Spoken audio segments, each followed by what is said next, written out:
Mommy's in trouble. She's in an ambulance. Trapped in Fromville, where nightmares collide. Monsters in the shadows, nowhere to hide. Lighthouse flickers, visions in the dark. Every step forward, another ripped apart. Street filled with whispers, eyes always peek. Nightmares descend, sanity's on the streak. Doors creak open, shadows start to move. Town's got a rhythm, every step's a groove. Farmville nights, monsters out to feed. Trapped in visions, fear plants the seed. Lighthouse calls, but escapes a myth. Nightmares wrap around on an endless drift. Screams echo through the misty air. Every corner turned, you find despair. Hope is a phantom, trapped in the gloom. Monsters own the night, sealing your doom. Town's got secrets, buried underground. Every lost soul, here they are found. Cursed by the darkness, can't break free. Vision after vision, haunting memories. Farmville nights, monsters out to feed. Trapped in visions, fear plants the seed. Lighthouse calls, but escapes a myth. Nightmares wrap around on an endless drift. What ambulance? You see, she's on her way. You have to help her. You can't be afraid. Who is this? I told you, it's Thomas. Who is this really? What is this? Fromville nights, monsters out to feed. Trapped in visions, fear plants the seed. Lighthouse calls, but escapes a myth. Nightmares wrap around on an endless drift. Why are we in here? Because it's a fort. Why do you need me? Because I don't want to do this alone. I'm gonna have to remember some scary things. You're the scariest person here, so it won't scare you. What is up, everyone? Happy Friday to you all the Frumly. That's right, we need you all here together to remember. We're gonna look at some scary things, go back a little bit to the beginning, right? We got to go to the beginning to get to the end. So we're going to go all the way back, at least season 2. And yeah, we see what we come up with. I got little thoughts and theories that James just totally poked a hole into right before we started, but that's great because I'm just taking part of it out and we'll figure it out as we go. It's usually how I do my theories anyway, so it's fine. Welcome everyone, and welcome as always to my co-host. First and foremost, as always, Miss Dana Marie, my bestie of all besties. How you doing? Good. I can't wait to talk about what we've been talking about and talking about it now because we've been talking about it. Right. And I'm going to talk myself out of the theory by the end of the night and we'll be on to a new one. That's right. I mean, that's usually the way it goes for me. With this show, pretty much. Right. And also joining us, our other bestiest bestie ever, the one, the only, the Mr. James from The Walking Dead Explained. How are you doing? Releasing videos today and such. It's just what I do, I reckon. But yeah, glad to be here. Anxious to hear your theories and talk about it with everybody. Right. I mean, I'm curious to see what all you guys think. And again, I'm going to say it's out there. It's a stretch.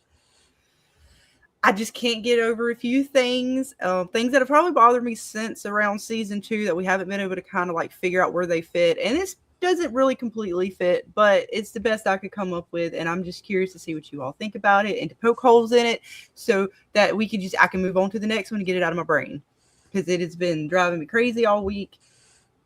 But yeah, So let's see who else we got hanging out with us tonight to share in this awesome time.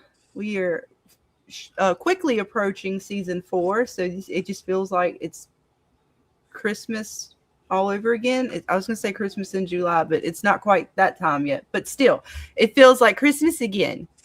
I'm excited. It's Fromville Christmas. Woo! Right? I don't even know if they've celebrated a Christmas yet. We've seen it in pictures, or in a drawing possibly, but we haven't had a Christmas yet. I wonder if we'll get one this season. I mean, they don't have like a snowy one now. They should, they should do a Christmas special during the snow. That would have been with the baby being born, but it's the Antichrist baby of Smiley. Oh, wow. Like Fatima was like the Virgin Mary, Even possibly. From style, Dana. This is a from, story. It's got its twists and turns. I guess if you want to call it that. It's born in a manger of mangy monsters. Oh, fucking no. Born in the depths of hell. Right? Well, let's see who we got to join us in this spectacular evening. This Friday, the 20th. Right, we're less than a month. So let's see. We got Mr. Green Spider hanging out with us, or Mrs. Green Spider. We got Mr. Great Goldworm hanging out with us. What's up, guys? Bill Chill, always glad to see you, hun. Let's see what we got. I'm with Alice. Welcome. Oh, Robert Sanders. Well, yes, we did say Fromville Christmas. What's up, hon? I'm going to try to attempt to share this theory. Please bear with me. I'm sure I'm going to ramble and get lost and have to backtrack. We'll see. It's our season. So, all right, well, then it's close enough. We'll count it. Christmas in July, or Christmas in Taurus. What's up, everybody? What's up, Great Gold, Bill, Alice, Robert, Green Spider, everybody? What's up? Welcome. All right, let me see how I want to approach this. Again, I'm gonna do my best to try and oh man, this is not gonna. All right, so we all remember it, back when Boyd got the worms, he got sent back through the faraway tree, and he ended up with Martin and all of that fuckery and all that kind of stuff, and the nursery or the lullaby / nursery rhyme and all that it entailed. And there was quite a few different scenes with that.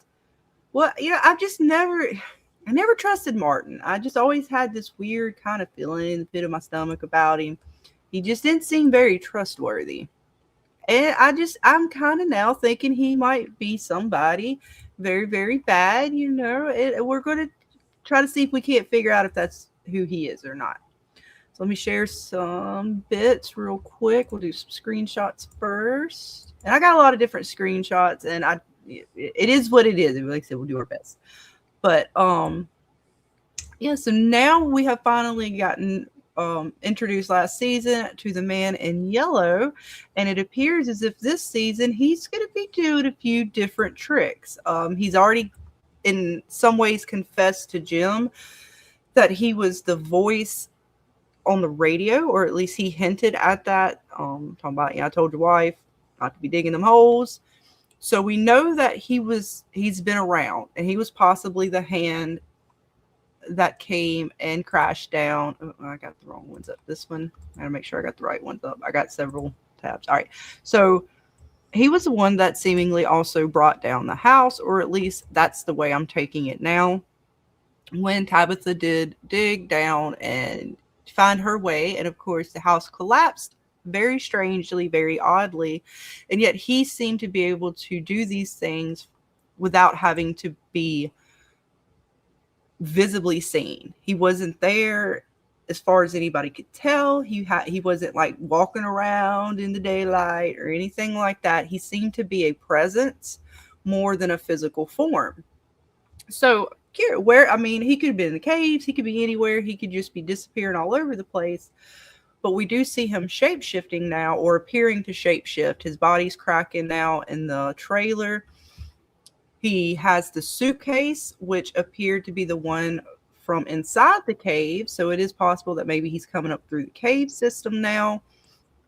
But it's strange he's shape-shifting, and then they show us later. Oh, I'm going to mess all my screenshots up trying to go back and forth. I should put them all in one folder. But we see him, what I think when he shapeshifts, he's shape-shifting into Jim. So, you see, I think I got that one. Where was it? So, he's talking here. I was trying to find the one where it's got the jacket, because I believe, was it Victor, Jade, and was Ethan with them? So I'm curious if Ethan was with them when they find the jacket. I'm curious if the man in yellow shapeshift into Jim, and if so, then I'm already attaching him again to any of the dead that have come back and kind of fucked with our characters, like Abby and stuff like that.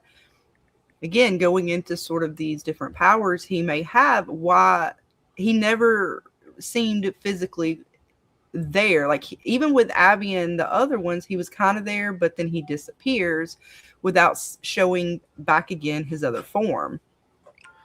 The biggest problem I have with it, like him transforming into Jim, is the clothes. Like, I mean, he might shape shift, but then does he shit the clothes? I mean, well, similar to the monsters. So, like, I'm thinking also that the man in yellow is who the townspeople made the deal with.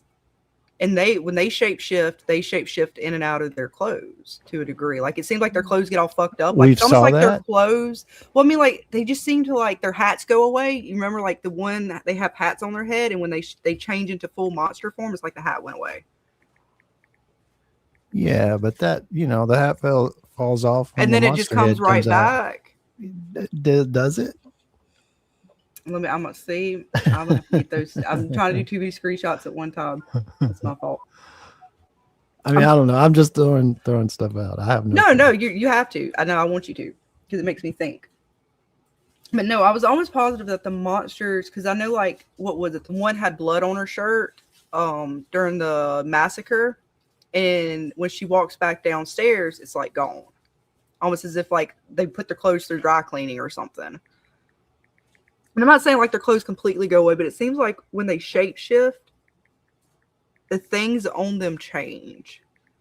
And so let me go back and see if I can get some of that. I know I've got like a million screenshots of from, which is not good. Good and bad all at the same time. Oh, it's not the right folder. But I'm just assuming that like he's more powerful than they are. So he's crafting an illusion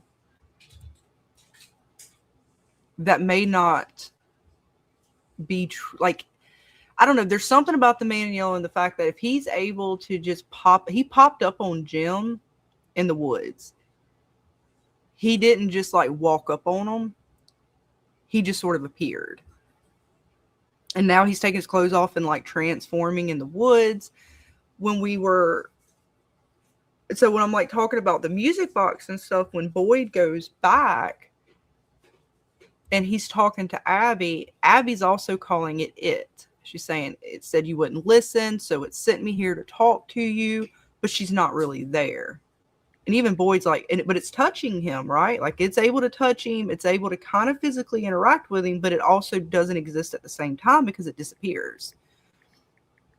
So it's either, yeah, they're all just crazy, and this is, just in their subconscious, or whatever it is, whatever kind of shape-shifting trickster that this creature is. I just think it's able to change its form, possibly even its clothing, to a degree, in order to trick them all. Because, like, it seems it only does this with, of course, individuals who are passed away.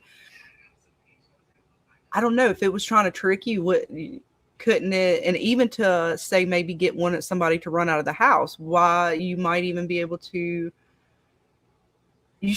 maybe do that at all times without the party having to be dead. So if the party's dead is the only way you can do that, then perhaps they're getting their essence in some way and able to glamour fully. Because I don't even know if like the townspeople said they always just change their clothes with every generation.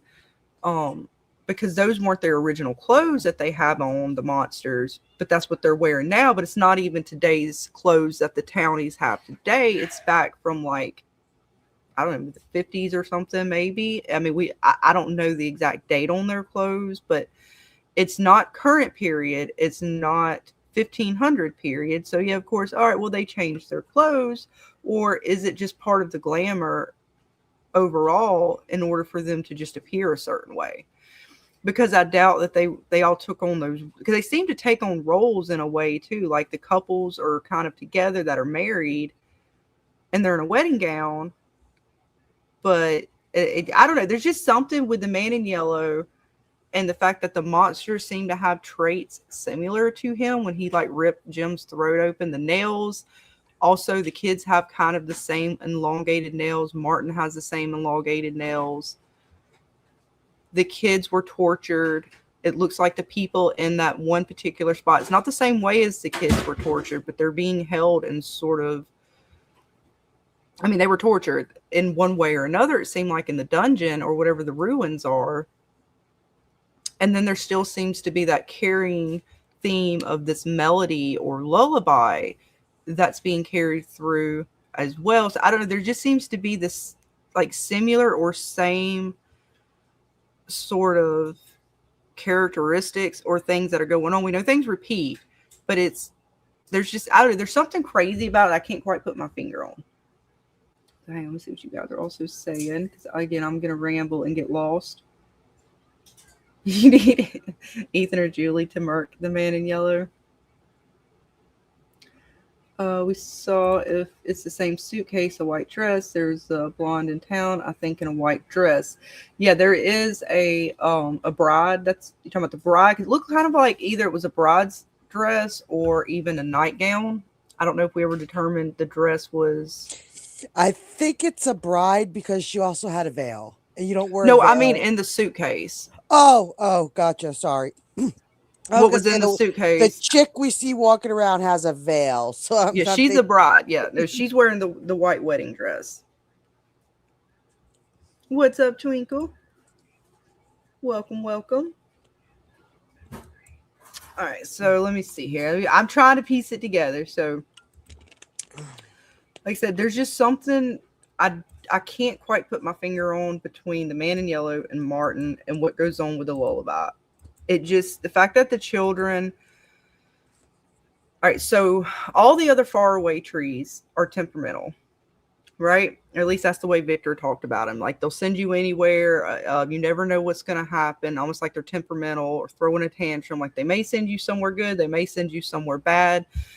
They said that the kids poured their hopes into the roots of the tree, creating the symbol and creating the trees. So if the trees are inherently the children in some way, then that kind of explains even the trees to a degree and how they move. You know, the children may not trust certain individuals, so they come in aggressive or something like that. They send you somewhere you don't want to go. But that's why maybe the boy in white would talk to certain individuals and say, hey, you're safe to go through, because he knew that the children, somehow he has a connection to the children. And I mean, I always thought the boy in white was kind of a negative character or not a so good character, because I can never pinpoint, well, why would he send Boyd there? Like, who was it? But it's possible.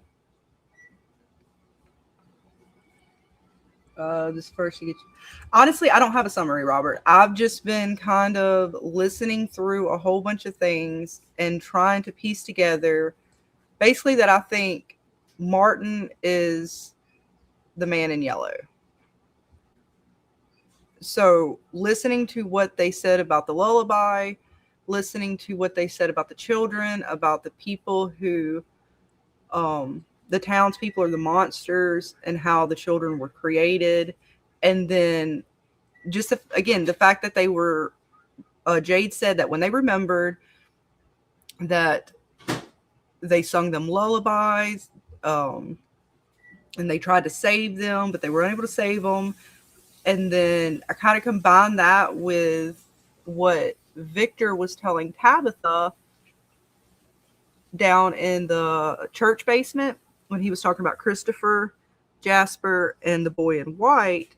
And they were also talking about the children and how they poured their hopes into the roots of the tree and stuff. So like all these different conversations, there's just something to them. And I've actually got the clip, so I'm going to play through them a little bit as well. So I'm basically just kind of going over what I think is the Man in Yellow. And I'm kind of going back to the music box and trying to figure out why they kept saying it, but yet the lullaby said they. And it said they will come for 3. We know they took 3, but it didn't go away. It didn't fully stop it because those 3 are still being plagued by it. So what actually happened with the music box? Who was Martin? And now the Man in Yellow's kind of popped up in full form. So part of me thinks that somehow Martin was either that Martin is the Man in Yellow and he was just in there waiting to be released. Not so much trapped, trapped not necessarily by the children, but just trapped in that spot until not fully trapped. Like he still had a version of himself that could fuck with things, but he wasn't like full power, fully able to sort of roam around and possibly do whatever else he's fixing to do. And what was stolen? Well, they touch, they steal, they break. They stole the children's lives. They seem to touch everything. Like this, everything it seems to be attached to, it's nothing good. It's taking, the monsters are biting. There's just something with it that I can't quite put my finger on.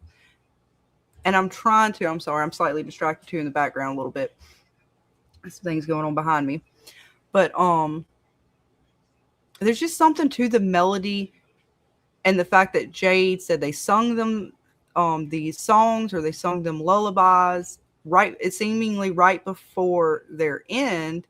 And the fact that the kids also, I'm trying to remember, I'm gonna play the clips, it'll help me remember a little bit better. But up until it seemed like after it was released, I don't know, I'm thinking that maybe the Man in Yellow didn't have his full power, and that's, again, it wanted to be released onto them. It wanted to have its full sort of power, and it said it was laughing at Boyd for releasing it. And if it's it, why would Sarah say it and not they? So I'm still confused about the it and the they. And the only it that was sus to me was the Man in Yellow. And Martin was just so sus because right after Boyd was given the worms, Martin just disappears. Like pretty much he gets the worms, he falls to the ground, and you see Boyd stumble. And when he stumbles to the door, he looks back and like Martin's gone. I think Martin is just Martin, and he may be. He just seemed like Martin disappeared, like right after Boyd kind of like he turned around and Martin was gone. Well, where did he go? If we're bringing shape-shifting into the scenario, if the Man in Yellow does have the power to shapeshift, that's going to change a lot of things. It is. It's going to bring into question everybody we've seen that's passed away, anybody who's had a vision of anything, because we don't know the extent of who he could shapeshift into, how many different people can he shapeshift into. Is he the only shapeshifter with and from? So right. Martin is a question mark. We don't know where he came from. We just know Boyd stumbled across him in the dungeons. Julie stumbles across him. He's chained up. But if there's a bigger grand scheme of things, and why I could agree with you if we're talking about the Man in Yellow being Martin, if shape shifting comes into the scenario, that is a possibility. It is a possibility that the man in yellow shapeshifted into Martin to start the ball rolling to get Boyd to do what he wanted to do. Because in the end, something led Boyd to that music box, correct? And Right.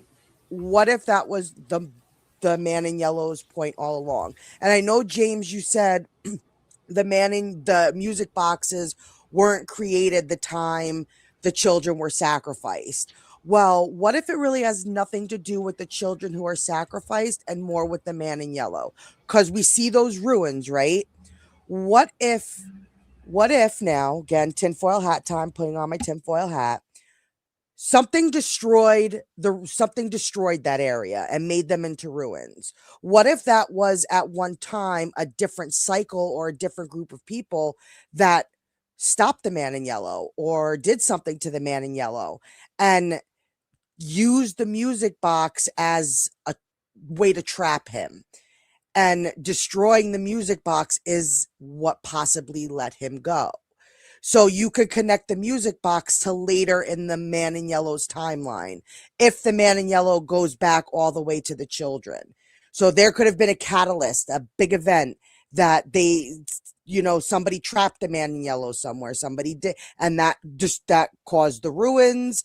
And if the man in yellow turns into Martin, try and lead Boyd to destroy the music box to free him, because that kind of was like he was trapped somehow due to that music box. That could be interesting. We're talking crazy, right? So it's a safe place to talk Right. crazy. So I'm talking crazy. Because Oh even like no. with the trees are temperamental except for one tree. The only tree it is the one with the bottles. And now it seems like the bottles are part of the melody. Again, that seemed to be what the kids gave. That was what seemed to give them the most hope, was a story told to them by someone that they loved. And it seemed as if Jade and Tabitha were those people, because Jade said, yeah, we try to save them. We used to sing the melodies. And a melody at one time could just be a nursery rhyme. Nursery rhyme is just a story. So I don't know. And those trees seem to be very special. I mean, they're all special trees, right? So I don't know. There's just something with the melody, and it brought me back to the cicadas. It brought me back to Martin, and then seeing the fact that the man in yellow can shapeshift and stuff like that, and how Martin seemed to know who Julie was, knew who Abby was. How did he know those things if he's just Martin? How did he know the things that he knows if he's just Martin? Like, just a man, nothing more. But yet we know the monsters, they remember Julie and all the other townspeople. They seem to know who they are. And again, if the man in yellow is the one they made the deal with and they gave him like similar powers, not full powers, of course, because he's some ancient god or whatever the hell he is, but they seem to mimic him in some ways. As far as, again, when he ripped open Jim's throat, it seemed very much so like the monsters. And then Martin seemed, he had those weird kind of like all the same kind of similar abrasions like some of the kids had.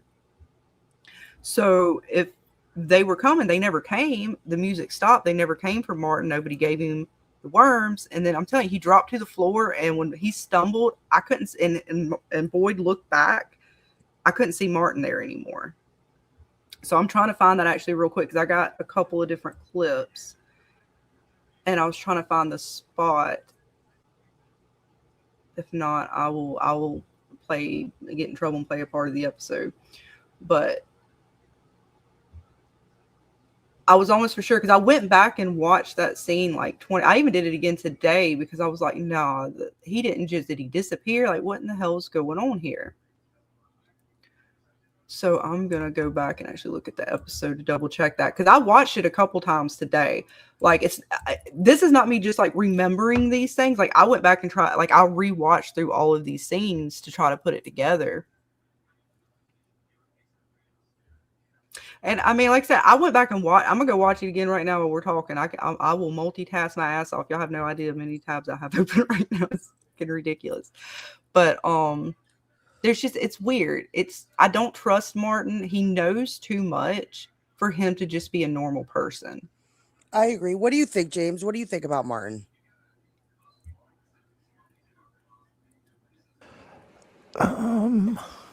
That's a good question. I, do, I think there's something to him. I don't know if he's just a dude because he does know stuff and all these kind of things. I guess initially I thought he was like a Julie that he's story walked before, so he knows things. Okay. But I don't know. You think he's just a dude playing a dude playing a dude? I think there's something more to him, but I don't know. I mean, I haven't bought into that he's the man in yellow at this point. But you can't now take it off the table if we're bringing shapeshifting into the picture. And is that what we're bringing in? You know, that's just Still a a question theory. mark. True. It's still, we haven't fully, it's not fully confirmed. We're just thinking it. You know, if the suitcase wasn't in the frame, that to me changes a whole bunch of stuff. Like I would totally be almost 100% on the spider thing, but with the suitcase there, it's like, okay, you know, is he changing into a person? But I guess if I think he's changing into a person, it's not going to be like imitating anybody kind of thing. But maybe so. I mean, that's. Oh, you think if he does change into a person, it's going to be a person that like we don't know, like a rando? Maybe or something. I mean, I don't know. I just don't see that he's Jim. That is really hard for me to buy. That he transformed into Jim because Jim's wearing the clothes that he died in. You know, and I just don't see that. Right. Well, wasn't the bartender? He died in the clothes, and yet we still. But he's an apparition kind of thing. Not is he? He was. So is that what you? So think is Abby Jim the is same too? way? So Abby's just an apparition. They're apparitions. I mean, I don't know if that's the right word. No, it is. Abby pops up in the same area with Boy when he goes to kill the music box, and she specifically is there to stop him. Right. I think they're just something the place is conjuring, not like it's a physical being. Like Cautry and the bartender and Abby, the guy with the skull, you know, the Civil War guy. I think those are just visions more so than something physical. Mm-hmm. But yeah, the Civil War soldier seems like a past event that possibly one of Jade's past selves was in, kind of like how he sees the guy with the nail in his eye or whatever, the colonial looking dude. Some of those seem like they're just the reoccurring cycles and they're kind of coming through from each generation. But I don't know about Abby. Abby's like directly fucking with Boyd and shit, like trying to, and Father Cautry too. And they were all dressed in the same form. Abby was not wearing the clothes she died in. Abby was dressed differently. No, because when she was shooting people and Boyd killed her, she was in a darker kind of shirt or sweatshirt. She was not in a bright, like yellowish shirt. Okay, because I know Father Cautry, well, he stayed in pretty much the same outfit, and the bartender when they appear. So you think like when you think the Civil War soldier Scarlet and the dude with the blood-filled skull, those were almost like echoes. They weren't like actual. I like the word apparitions, like Father Cautry, Abby. You think those are different from what Jade was seeing? You think those are kind of like.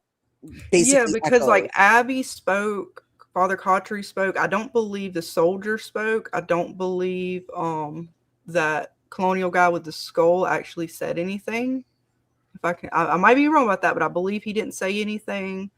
Like certain ones of them, they don't speak. The children don't. They didn't speak until later, like at the end. But it seemed like a lot of the actual like ghost or spirits that were left behind, the echoes of the spirits kind of thing, they didn't seem to like communicate like verbally the same way. Like they said Nkui and stuff. If I knew what Nkui mean, they didn't even remember that what Nkui mean. They weren't like speaking to anybody. Mm-hmm. They did a lot more like physical things. It just seemed different with Abby and Father Kotri and stuff. Like they seemed to be trying to give advice, direct. It just seemed different. There just seemed something different about them. And then again, I'm not so sure how real Martin is or isn't. It's so weird that it looked like all these things seem to, and I'm actually going back in the episode right now while we're talking. So do you think Martin could have been a prior cycles 3? Part of the 3? I don't even know if what they're showing in there, like he could be, but I don't even know because again, even when he gave him the cicadas in the arm, it didn't make that same sound that it did when Boyd gave them to Smiley. What's up, Miss Pixie? So again, that was weird. Like it was weird. Everything about Martin just throws, I don't know what it is about it. He just throws me off so bad. And I couldn't feel, I'm like, well, he's got to be somebody that we know. Now I could see, again, I could still see him being Christopher only because I don't think they ever told us that they found Christopher's body. And he could have went through a faraway tree and ended up here the same way Boyd did. Now, how he got in the shackles, I don't know. But he's awake. When we see the three that were taken, they're fully like eyes glazed over, not even in this world. They're physically not even here. Their like brain or whatever, their soul is here, and yet their soul is somewhere else as well. Like their body's Julie's in the bed.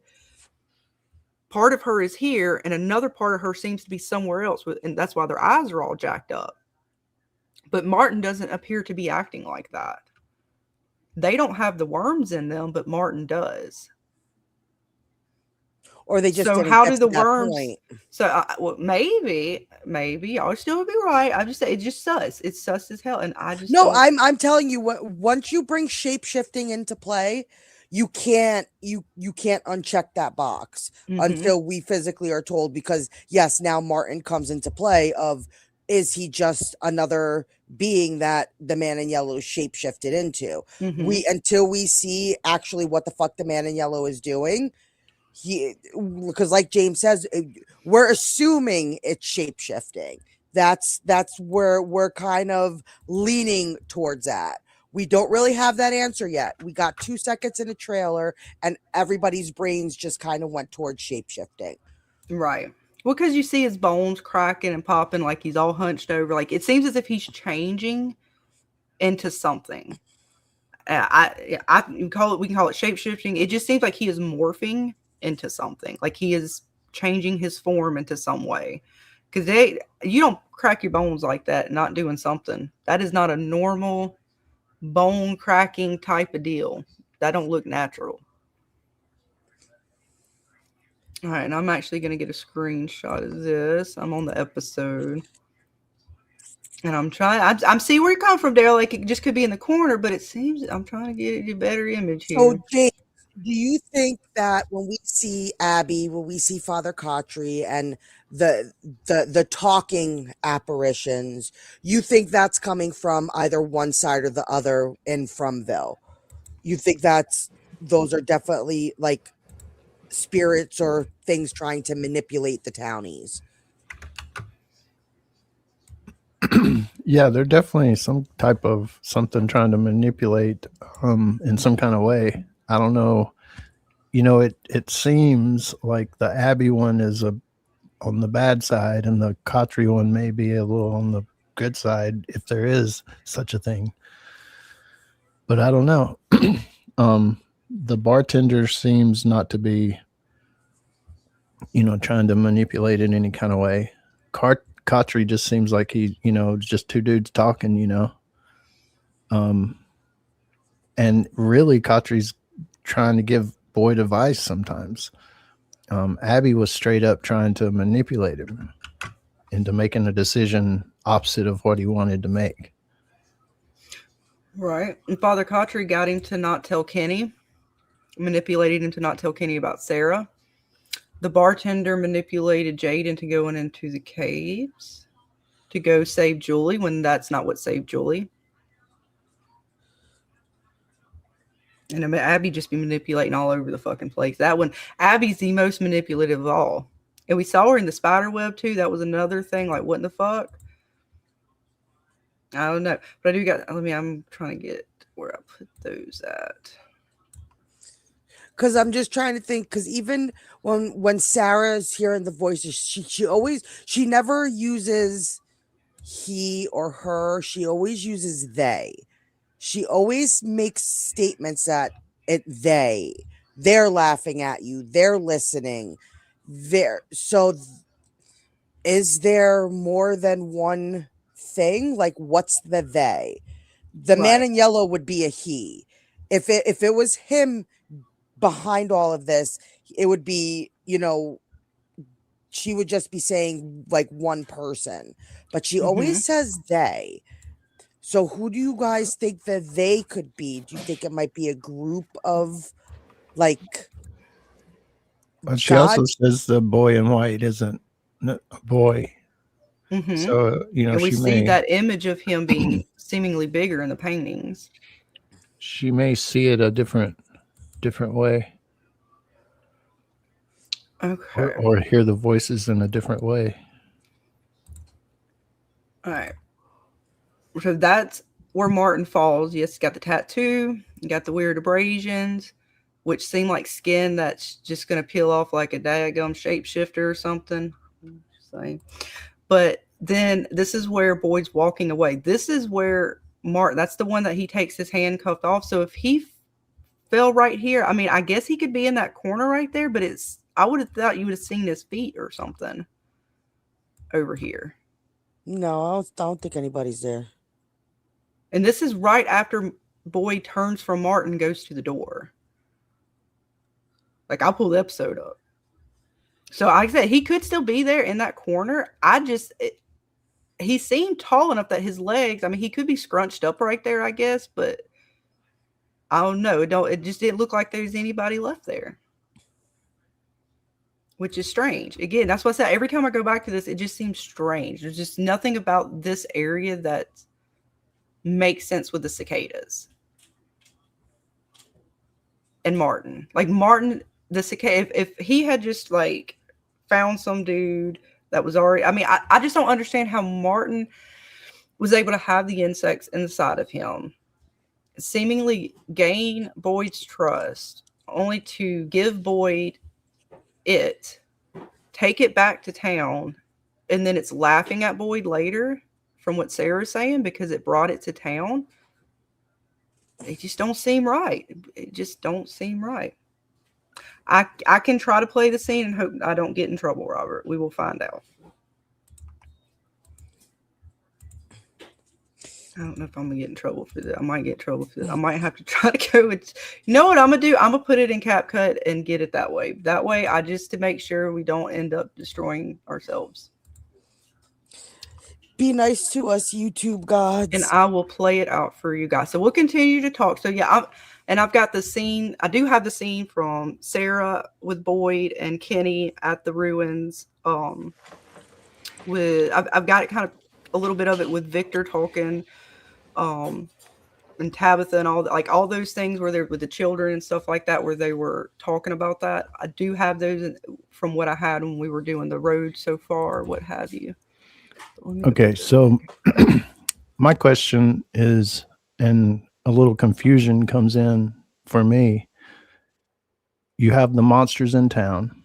Supposedly they're the parents of the kids, the Ankui kids. You've got the sacrifice that made them immortal and, that kind of stuff. Okay, then you got the boy in white, and then you got the man in yellow. To me, the ballerina, the music box, the cicadas, that's almost like a totally different thing. I mean, how do you guys see it? Like, how does it all fit together?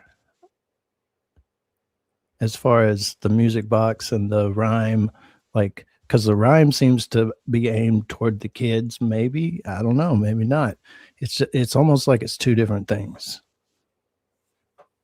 Yeah, and that's where I was getting confused trying to put it with it. The only thing I have really is the fact that the people who were taken, they're taken to darkness, and then Sarah said that it was going to murder, like they were going to die. They were going to die in darkness. And essentially that would happen when the music stopped. And it seemed that's what happened to the children. Like they were getting these lullabies from Jade and Tabitha. And then when the music stops, they were taken and murdered and sacrificed. Now, the music box itself, I don't know how it plays into it, because you kind of, like when we were talking before, James, I wasn't putting two and two together about the dates. Like I didn't go back to research when music box were created. I know we did way back when, but I didn't go back to clarify that. So technically they wouldn't have been created when the colonial times were, but I don't know what, like now people are saying, if that one where we see Tabitha as a little girl or whatever, like I don't know what time period. Is it the 1500s? Is it 1600s when she gets there? Is it 1700? Like I don't know. I'm assuming colonial, but then like I don't know. That one's still a little bit of a mystery there. Hi, Miss Nick. I've almost got it, guys. All right, you got to delete that part. Don't need the beginning. We just need Hey, Vic. the bits. Daryl says, Fatima says they sacrificed their children, but that can just mean the people who lived in the same place with the children. Well, Fatima said that she knows what happened to, or what they were, the monsters, the townspeople, or whatever, the monsters that come after the townspeople. I have that clip too. We'll play that in just a second. I'm almost. Well, the Jade and Tabitha might have been playing music or whatever to the kids, lullabies, but they couldn't save the kids, and ended up they were killed by the other parents, and that's when the music stopped, and that's when they were able to sacrifice the kids, because they got Jade and Tabitha out of the way. Right. And that's why I think that's part of the music box in some way, because to me it mirrors that incident in a way, not fully, but again, that the fact they continue with this music box or music lullabies, nursery rhyme type of theme with especially with the tree. Now, I mean, if the trees are what basically the children pour their hopes into, the roots that create the faraway trees, and they send them everywhere, right? Just like a child throwing a tantrum, kind of doing whatever, it doesn't have any kind of rhyme or reason. Yet the bottle tree does. And the bottle tree is the one that holds the melodies. The ones that the kids held dear, the ones that gave them hope, the songs, the stories that they were told by the ones that loved them. And I'm assuming that was Jade and Tabitha, because Jade kind of talks about that. I just got to get this last little bit. I'm trying to cut it out and talk, and apparently I can't multitask as well as I thought.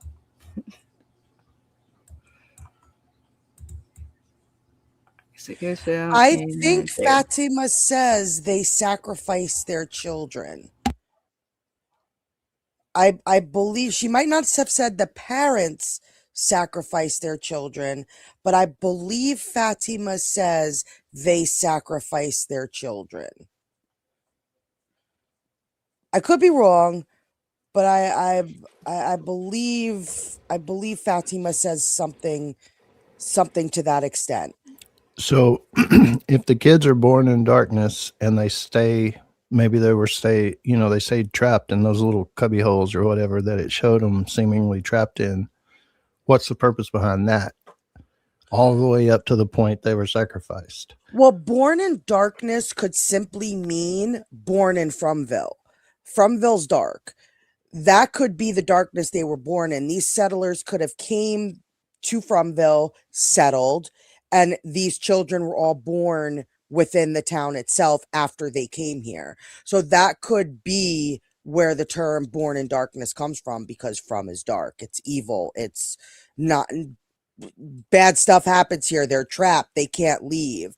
So born into darkness could simply mean that all these children were just born in from.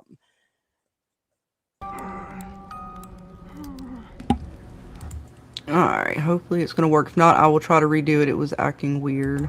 Let's see. We're Yeah, out of time. alright, there he is. He gets his cut. He gives it to him. He's like, oh, my blood. My blood is your blood now.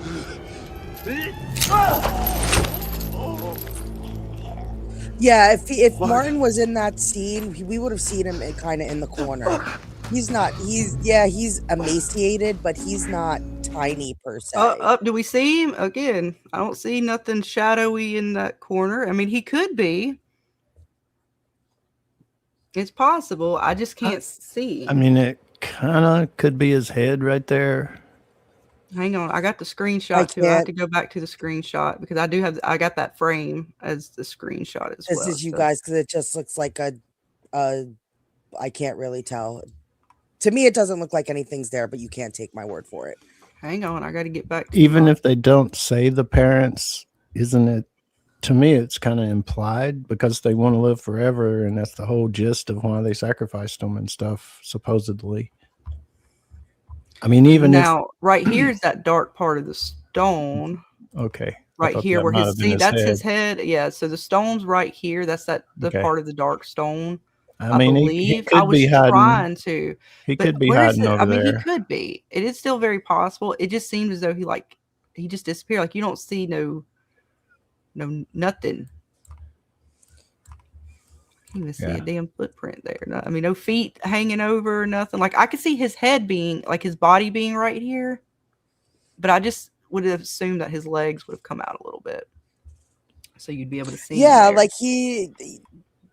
I think you'd see some of his feet, something. And it also wasn't there a skeleton dude right here? We're discussing shadows now. Yes, Vic. Yes, we are. Yes, we are.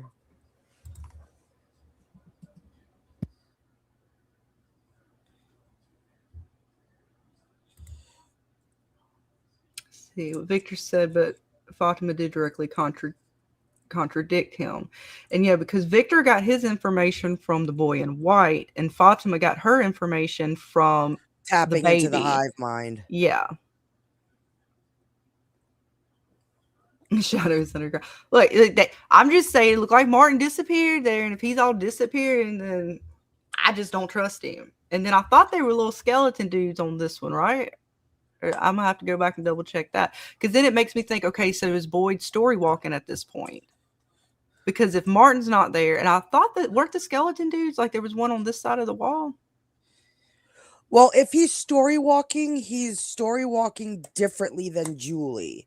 Now, unless Julie gets to the point to where she doesn't have to leave her body behind to story walk, because Boyd went to a different, like he fully went. He didn't leave his body behind like Julie did when we see Julie's, or the glimpses we saw of Julie's form of story walking. That's why I think Boyd entering had more to do with the torch than it actually had to do with him being a story walker. Mm-hmm. That's just my personal opinion. So I don't think he's a story walker like Julie. But then this is weird because, like, I'm gonna go back and try to see too. But if the skeletons aren't here, that were here next to Martin, or I thought they were right here on the right. We had that little separation between them and Martin. If they're no longer there, and possibly Martin's no longer there, he hasn't even touched the torch yet. So, Daryl, are you saying that the parents weren't involved in the sacrificing of the children?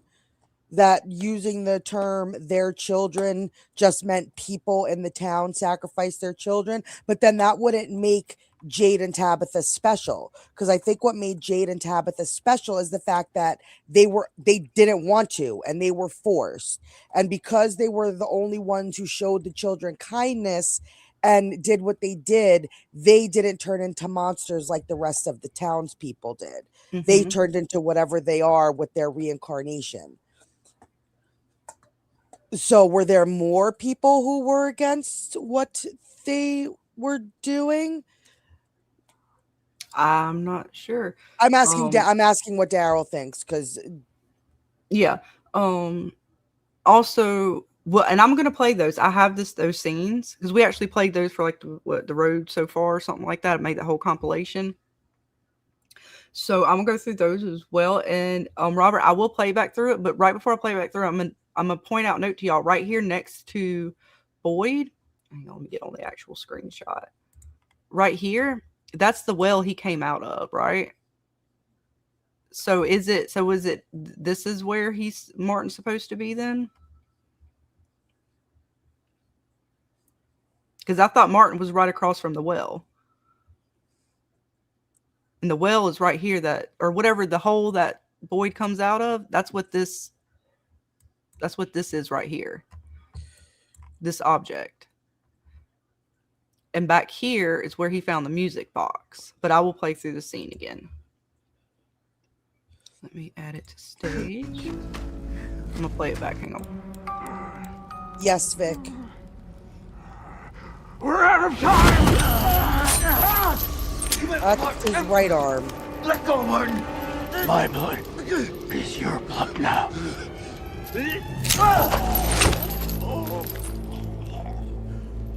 Martin. Yeah, that's his right arm, Robert. The fuck?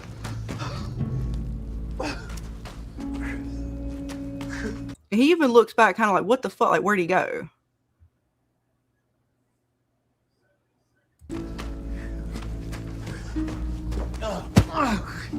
And see, and there's nothing there. Where did the skeletons go? You know, the other bodies that were there, or the remains of what was the bodies? Where did they go? That don't make any sense. Unless somebody was set up. Now, I'm just saying, I started with saying it was a stretch and I was reaching, but I just can't.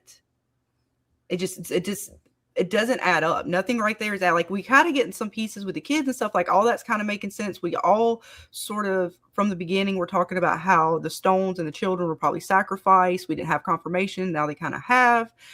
But we still haven't, they haven't placed this, really. We know it's something special. How special is it? And what does it have to do with the children?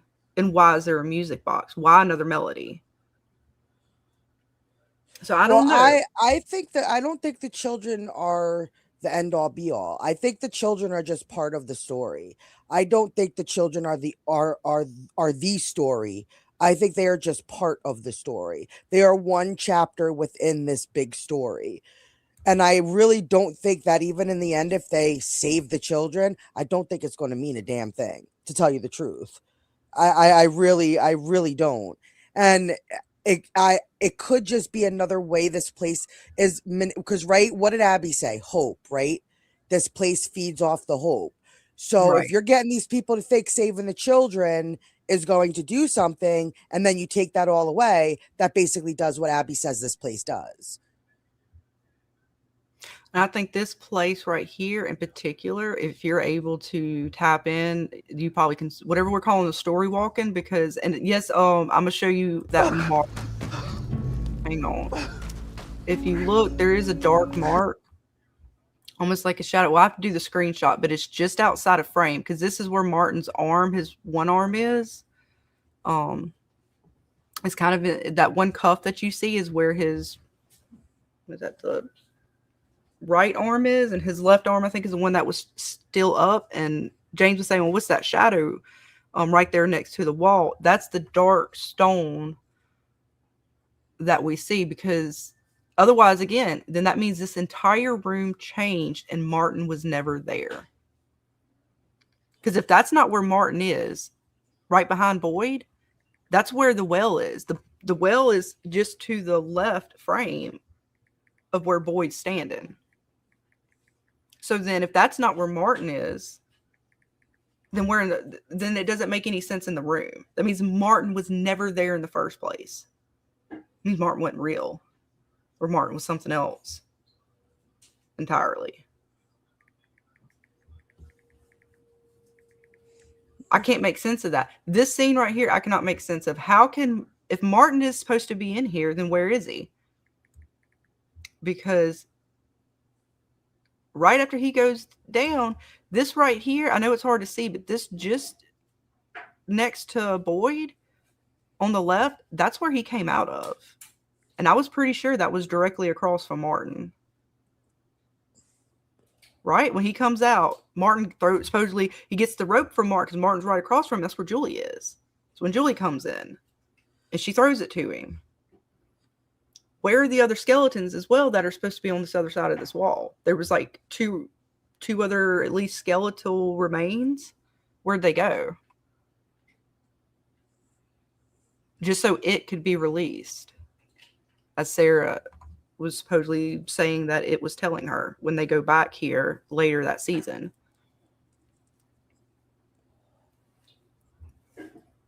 I'm just saying, I mean, if Martin's supposed to be on the other side of this other wall, that doesn't make sense either. Because again, I'll find the screenshot, but Martin was supposed to be directly across from that, whatever it is, the well, the hole that Boyd comes out of, right? Or am I just mistaken that?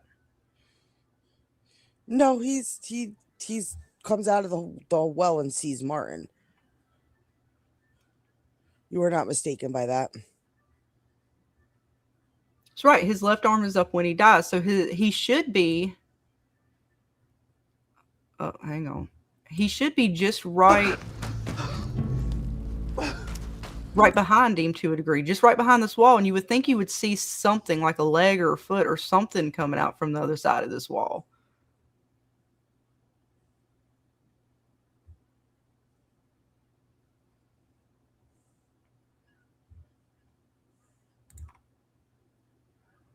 And like I said, Robert, I'm not sure. Like when I first started telling Dana about this and me thinking that Martin might be the man in yellow, which I'm not saying he like 100% is.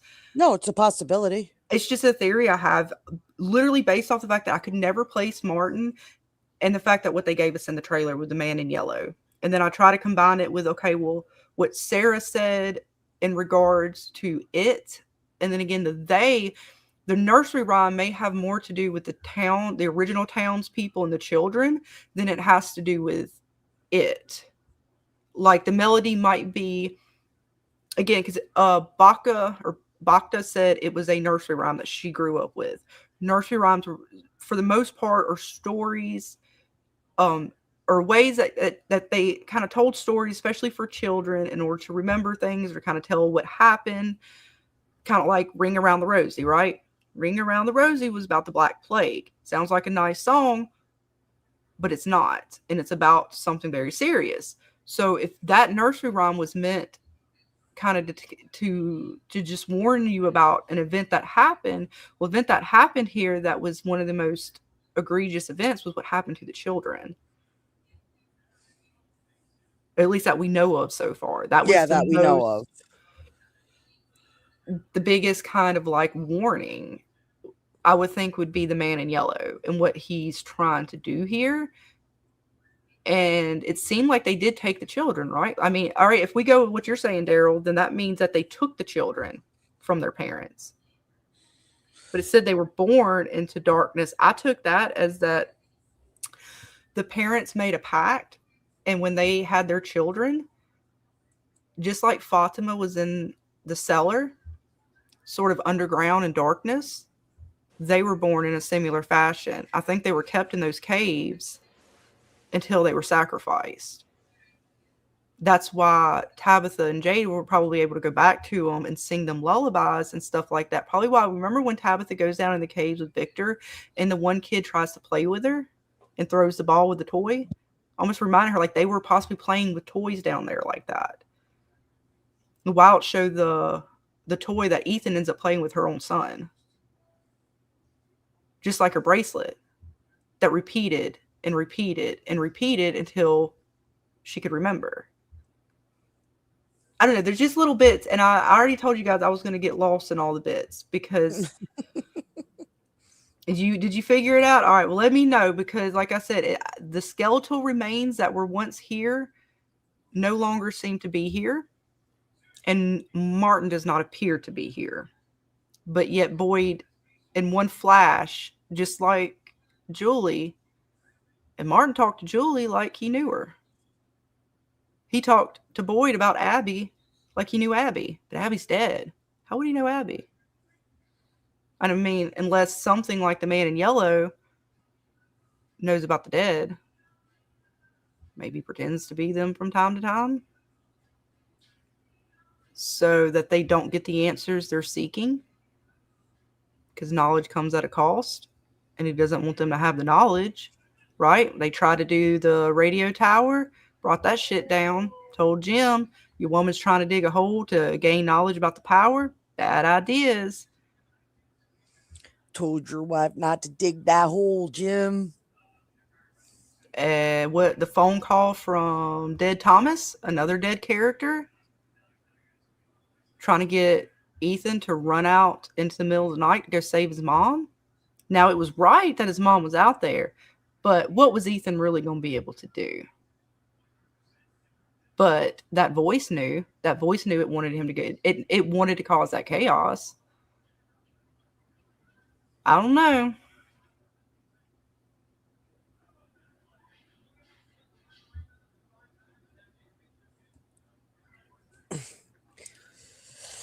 Martin was.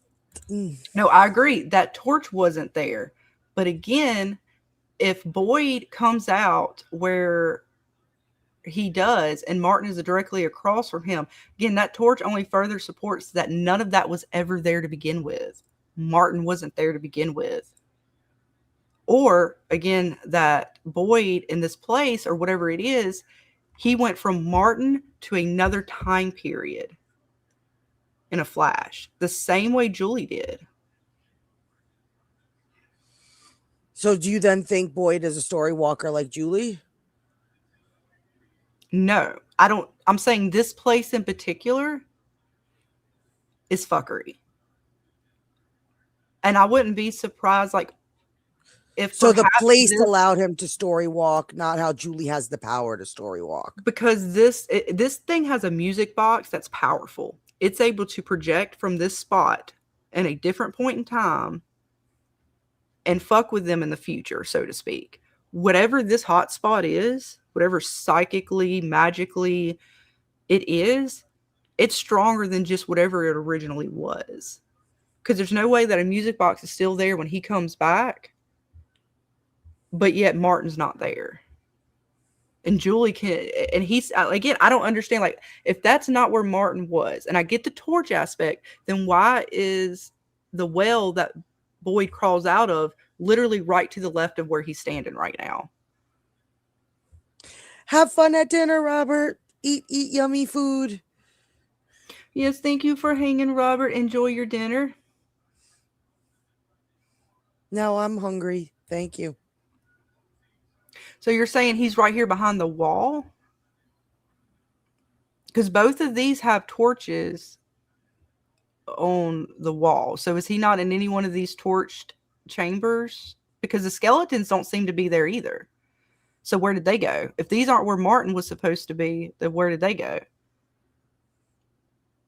What do you think, James? Where did the skeleton go that was over here next to Martin? You know, remember what I'm talking about? There were like some skeletal remains of people hanging.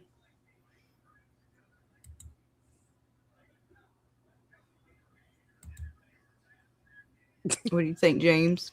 We lost James.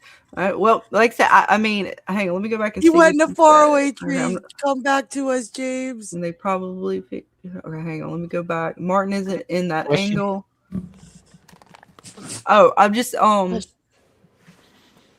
reading through the chat and stuff, and we were just still talking about Martin, and I'm just trying to figure out if this right behind Boyd is where, or is not where Martin is, or if it is where Martin is.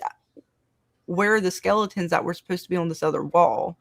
Because, like, there ain't no skeletal remains over here on this side over here. Yeah, I'm all turned around. So Okay. I'll take whatever you guys say. Right back here at the very, I'm gonna have to get the screenshot back out. Hang on.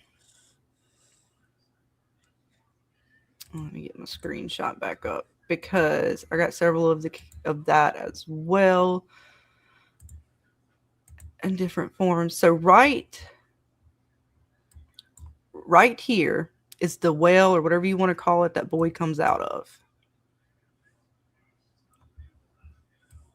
right back behind him in the corner, way back there behind him, is where he finds the music box. Only leads me to believe that this is where Martin would have been when he falls. So there were some skeletal remains on this side of the building when Boyd, or I'm sorry, when Boyd first comes in. They're over here. They're not there anymore. All right. But I think Daryl's saying that where you're saying Martin was is not where Martin was. That's why I was saying, if that's not where Martin is, then where was he? Because Martin was directly across from the well, or whatever you want to call it, where the rope was. If this building is square, he could still be directly across from the well if he's back behind Boyd on that far wall.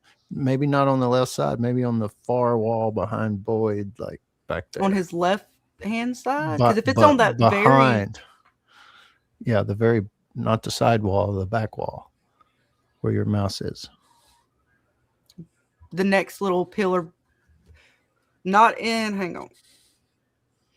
But I mean, that's what I don't know. I'm turning around. So he's not on this one. And he's supposed to be on, all right, is he supposed to be on this side of the wall, or is he supposed to be on this side of the wall over here on the other side of the well? Or is that the only options? Are those the only options? The left hand or the right hand side? Could it be back behind Boyd on the? Well, how would that be? Vic, you could ask any question your little heart desires. But if Martin, all right, when Boyd comes up from the rope, Martin is directly across from the rope. That would be either right here or on this other side off screen, right? I don't know. All right, I'm gonna go back and get a screenshot. We're gonna get it. Don't worry. I'm in it for the long haul. We're gonna go back. Don't you worry. Let's see what else. A little bit of both, Vic. We're trying to confirm if Martin was real. If more like just anything about Martin, like could he be the man in yellow who shifted into like anything? What or who do you think Martin was? Do you think he was part of the whole, manipulation of Boyd? Do you think he was a former, story walker who got caught and trapped down there? If so, why was he different from Julie, Randall, and Marielle? Because it looked like when they were trapped down there, their physical bodies weren't there, but like, let's call it their souls were. Why was Martin fully down there compared to them if he's sort of like them? We're just trying to figure out Martin in general.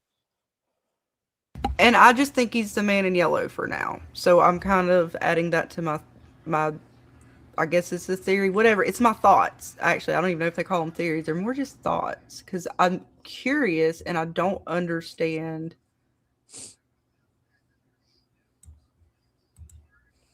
All right, I gotta get the screen. No, I'm digging that he could be the man in yellow, but personally, I go back to how I felt about Martin from season 1.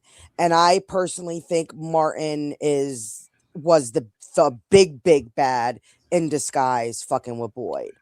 Because nothing about that situation was normal.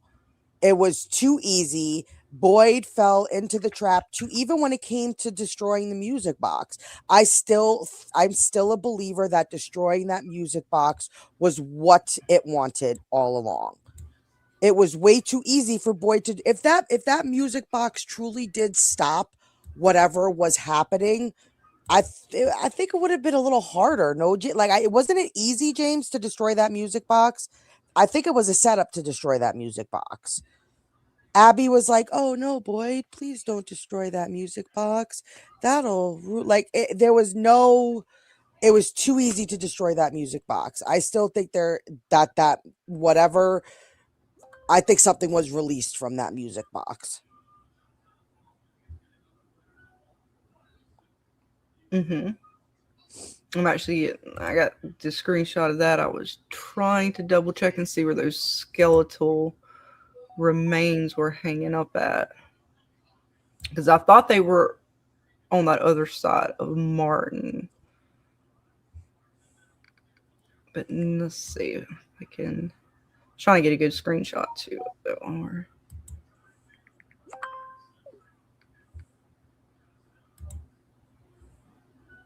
But I mean, I don't know. It's just weird because something ain't right. But I do got the screenshot of that.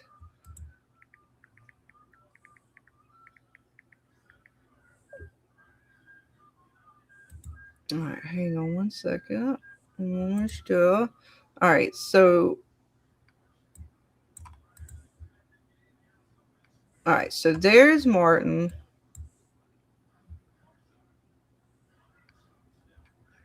There is the wheel. So does he go? He goes out of this door, right? I get lost. So did he go out of this door in the end, or does he come out this way? Because this way would be where the three are taken, over here on this side, I believe, which is where I thought the skeletons were. So let me go back. So then if this side is not where Martin's at, then what the hell is he looking at? What's he looking for? When he goes to looking, I'll bring the scene back up too. Oh my god, I got too many tabs. I lost you guys. I'm back in the studio. Holy shit.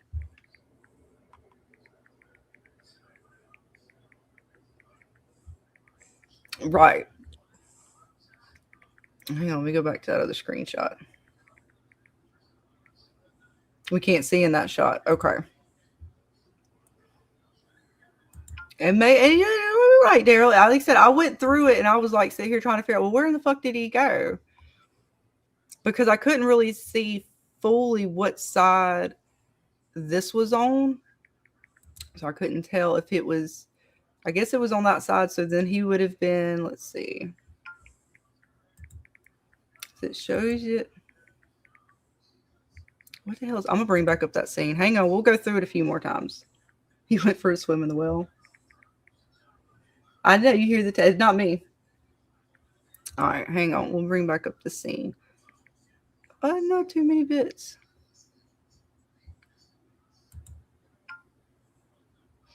Not too many bits, folks. My bad. All right, share. I just got to do the right one. Video file, yes. All right, I see what you're saying now, Daryl. And I thank you. Because I was going crazy. Like, where in the fuck did it? What in the hell is going on here? We're out of time! Let go, Martin! My blood is your blood now.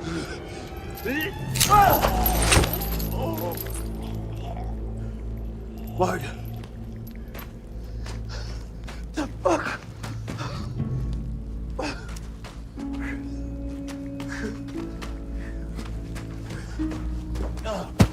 Okay, so I see what you're saying because that was the same door. So the Martin's on the side that we can't see. All right, so let me go back. I was trying to see then. So were all the skeletons and everything also on this? Because I thought there was one on the opposite side as well. Oh, you might be right, Daryl. I'm glad because I was sitting here about to lose my fucking mind for the last week. Like, what in the fuck is going on? Well, then Martin is still questionable to me, even though I can't see him in frame. Just mostly because I don't trust that how he knew Abby. How do you explain how he knows Abby and who Julie is? I'm curious to see what you think on that, Daryl. What you think? Because he still just be sussing me the fuck out. Like, I just can't trust Martin to save my life. There's something about him.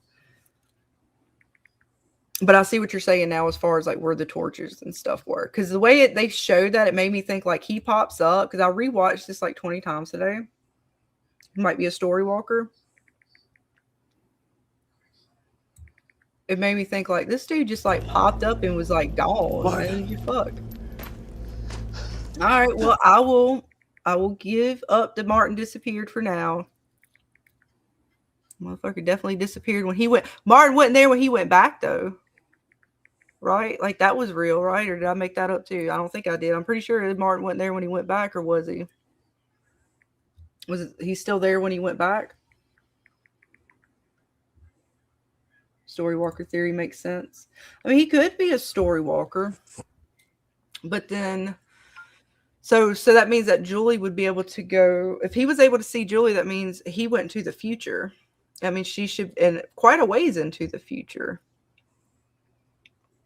because he's several years old. He said he's been in there, like he forgot the years. So that means that if she's able to story walk in the same way he is, that she's going to go like to the beginning, or is she also going to go like further past her own story as far as like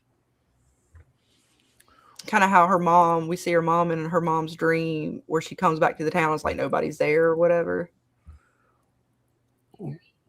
Does Marielle and Julie and the other guy, the three, does that have anything to do with the music box and the cicadas? Like, why are they still suffering after the music box is destroyed?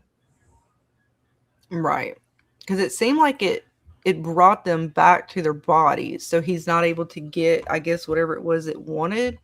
But at the same time, it's like it left a connection or something. Because even in the current trailer, Marielle is still chained up. Mm-hmm. Like she can still see it. Yeah, and kind of how Randall was still seeing the cicadas. Yeah, even after the box was smashed. Mm-hmm. Yeah, I'm not so sure about that one. That one's still just the fact that there's a connection still there, which is what made, when Julie got back to this point, she was like, oh, I can't hear the voice. Because she was saying she could still hear people screaming. He could still hear the cicadas. And Marielle wouldn't, I don't think she said what she's experienced yet. I mean, I know we see what we see in the trailer, but I don't think she's verbalized what's been going through her head. And what did they see when they were down here? Were they, like, part of me thought maybe they were seeing, I want to say what happened to the town in the original state, maybe? Or is it just like, again, is the it that's doing with this different than the man in yellow? Because then that's just means that this is a whole, like, the man in yellow seems to follow the story with the children. He's on the things that, not Tabitha, but Victor's mom saw in her paintings. She has like a picture of the man in yellow. She has a picture of the children seemingly like they're getting eaten by a monster or something like that. You see the children on the little, I forget what you call it, like a merry-go-round or whatever, little thing that they're spinning on outside. But it's like by Colony House. So there's just a lot of things that just don't make sense to me. I'm still trying to figure them out. But now you might be right on that, or you probably are right on that, Daryl. But I still don't trust him. I still don't trust him. I'm sorry. I had a closed cap code though. I don't need that anymore. But so were all the skeletons also on the opposite side? Hang on, I'll go back. I just, where the hell did they go? So back here is where the three were held. And that back part, so that would have been where the skeletons were. All right, well, I retract that part about my theory or whatever, my thinking. I still don't trust him, man. Like, he's just not trustworthy. So I'm going to go back because I thought he also disappears when Boyd comes back to the music box, but we don't know what point in time, I guess, when he travels back. Or was his body still, you think his body was still there then, Daryl, when he comes back later to destroy it? And Martin, I trust. Oh, you trust him. I don't trust him. And that's okay. I didn't trust half of the things I see in From, to be fair. I didn't trust the boy in white either. So, this is kind of going off subject maybe, but what was Victor's sister's name? Eloise, I believe. Eloise. Could Eloise have actually died as a young girl, and the reincarnation thing affects her as well? So one of the other characters be her reincarnated? Clara. Or Claire. I think that's the running theory, right? Is that Eloise is Claire? Did you say her name? You did you Well, say her that's the only name? one I could think that out of all the people come back. Because I mean, I guess maybe Julie but Sarah, she has a connection with Victor. true, it could be Sarah. I'm trying to think of who else. What do you guys think? Who else if Eloise were to be I don't I reincarnated? I don't know. See, this is where the reincarnation gets wonky, because if you're looking at people's ages, Victor and Eloise were very close in age. They didn't have a giant age gap between them. If you could have thought they were twins in a sense. That's how close they looked in age. So Mm-hmm. Sarah would have to be closer to Victor's age. Even 7-8 years. Sarah's only, I think, just in her early 20s. If she can't be older than that in the show. Mm-hmm. She can't. So that age would not line up with Eloise dying and then being reincarnated. Sarah would have to be older for that to line up. Right. And because, well, Victor's dad isn't Tabitha, doesn't Mm-hmm. line up with Tabitha, so the kids don't have to line up either, per se. Yeah, depending on how they're working out their reincarnation. But if you're going on the theory of, okay, one dies, one is born, soul transfer, that you need a pretty steady timeline for that to work out. Mm-hmm. Everybody's ages would have to literally line up to the day. Can't be off like a week, or they have to specifically, when that person died, the other was born. It's like minute to minute. That's how, if it's that form of reincarnation.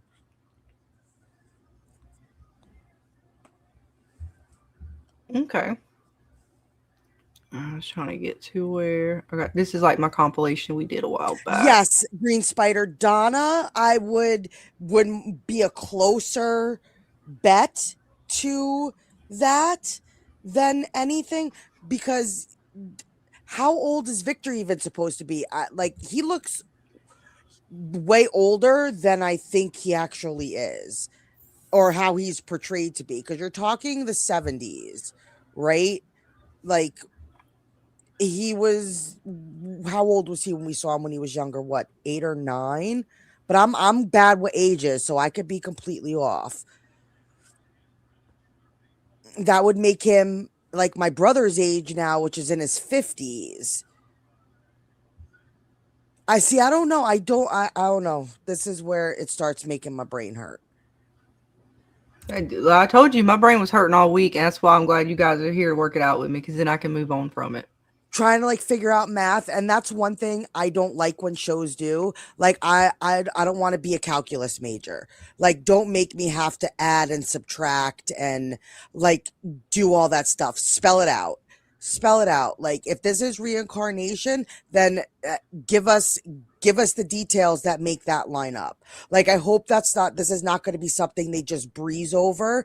It's reincarnation, but we're not going to really give you the proof to it. Because being a Wiccan, that's not gonna fly for me.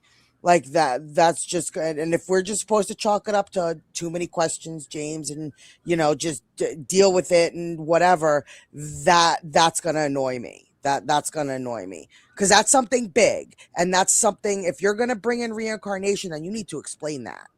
You can't just chalk it up to reincarnation and just expect us to fall in line and be like, okay, yeah, that works. Yeah, I haven't fully tried to do the age matching and stuff like that.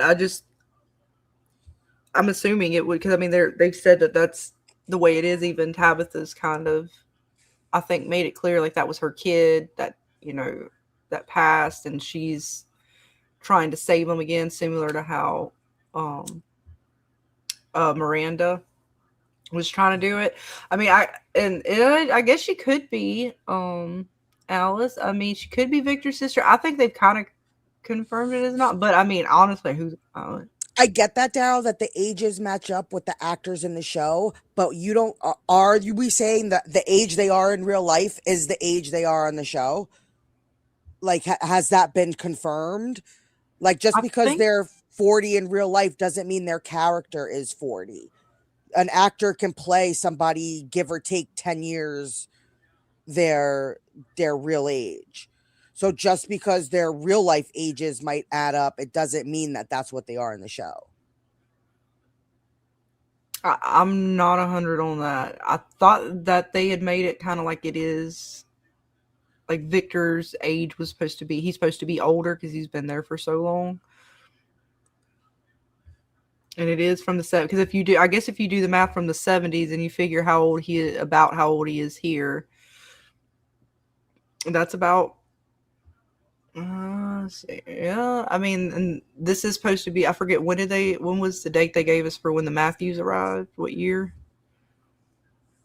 I don't remember. I thought they said that all that math kind of mathed out. I think. But this is what Victor was telling them about the children. And again, I'm kind of like I said, I'm glad to just talk about it because then I get it out of my head. I should move on to the next craziness. That's right. Let me go back a little bit. Sorry, that was your boy, boys. It's fine. It's gonna cut right back into it. No, that's not right. It wasn't Jasper. It was the boy in white. He was the one that was down here. He was the one who was telling secrets to Christopher. Come on, keep playing, keep playing. He said the answers to the end are at the beginning. That it Oh no. started with the children. Victor gets on Vic's What the nerves. others did to them. What others, Victor? Well, it's time somebody just sits Victor down and just probes his brain. Like, enough already. Sit that man down and be like, spill it. Start from the beginning. Tell me what you remember, and like just document it. Just start probing his fucking brain. Mm-hmm. But that's where he was talking about it though. Like, I mean, I spliced. This is just I didn't go back and get the full just showing the scene because I kind of spliced this together. But it is what Victor is saying. I overlaid it with some of the other stuff from Tabitha and them because he was talking about the children and stuff. But what he's saying in this is what he said. Telling secrets to Christopher. Come on, keep playing, keep playing. He said the answers to the end are at the beginning. That it started with the children. What the others did to them. What others, Victor? The people they loved. It said the people they love, the others. Now, he did not say parents. That is for sure. He said the others. So there is some conflicting stories with that. And y'all just savage. Vic's ready to knock him the hell out. I kind of agree a little bit, but yeah. Hopefully, Well, he will someone needs remember. to like mom bear him. Like, okay, Victor. All right, sit down. Start explaining. Like, let's give me information, Victor. Like, spill it. Spill it.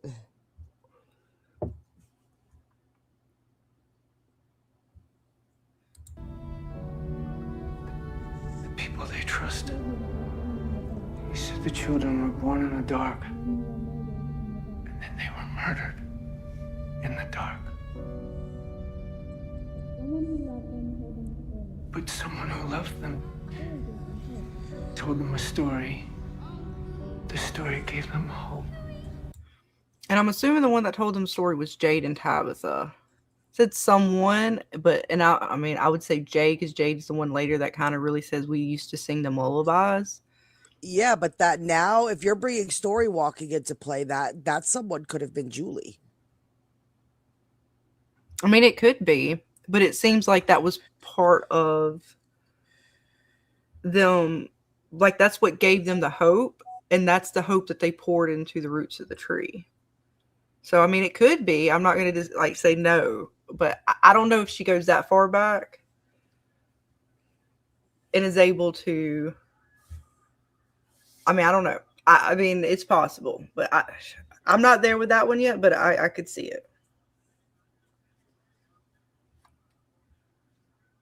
And when the children laid on the stones, they poured their hope into the roots that make the symbol, and those roots became the tree.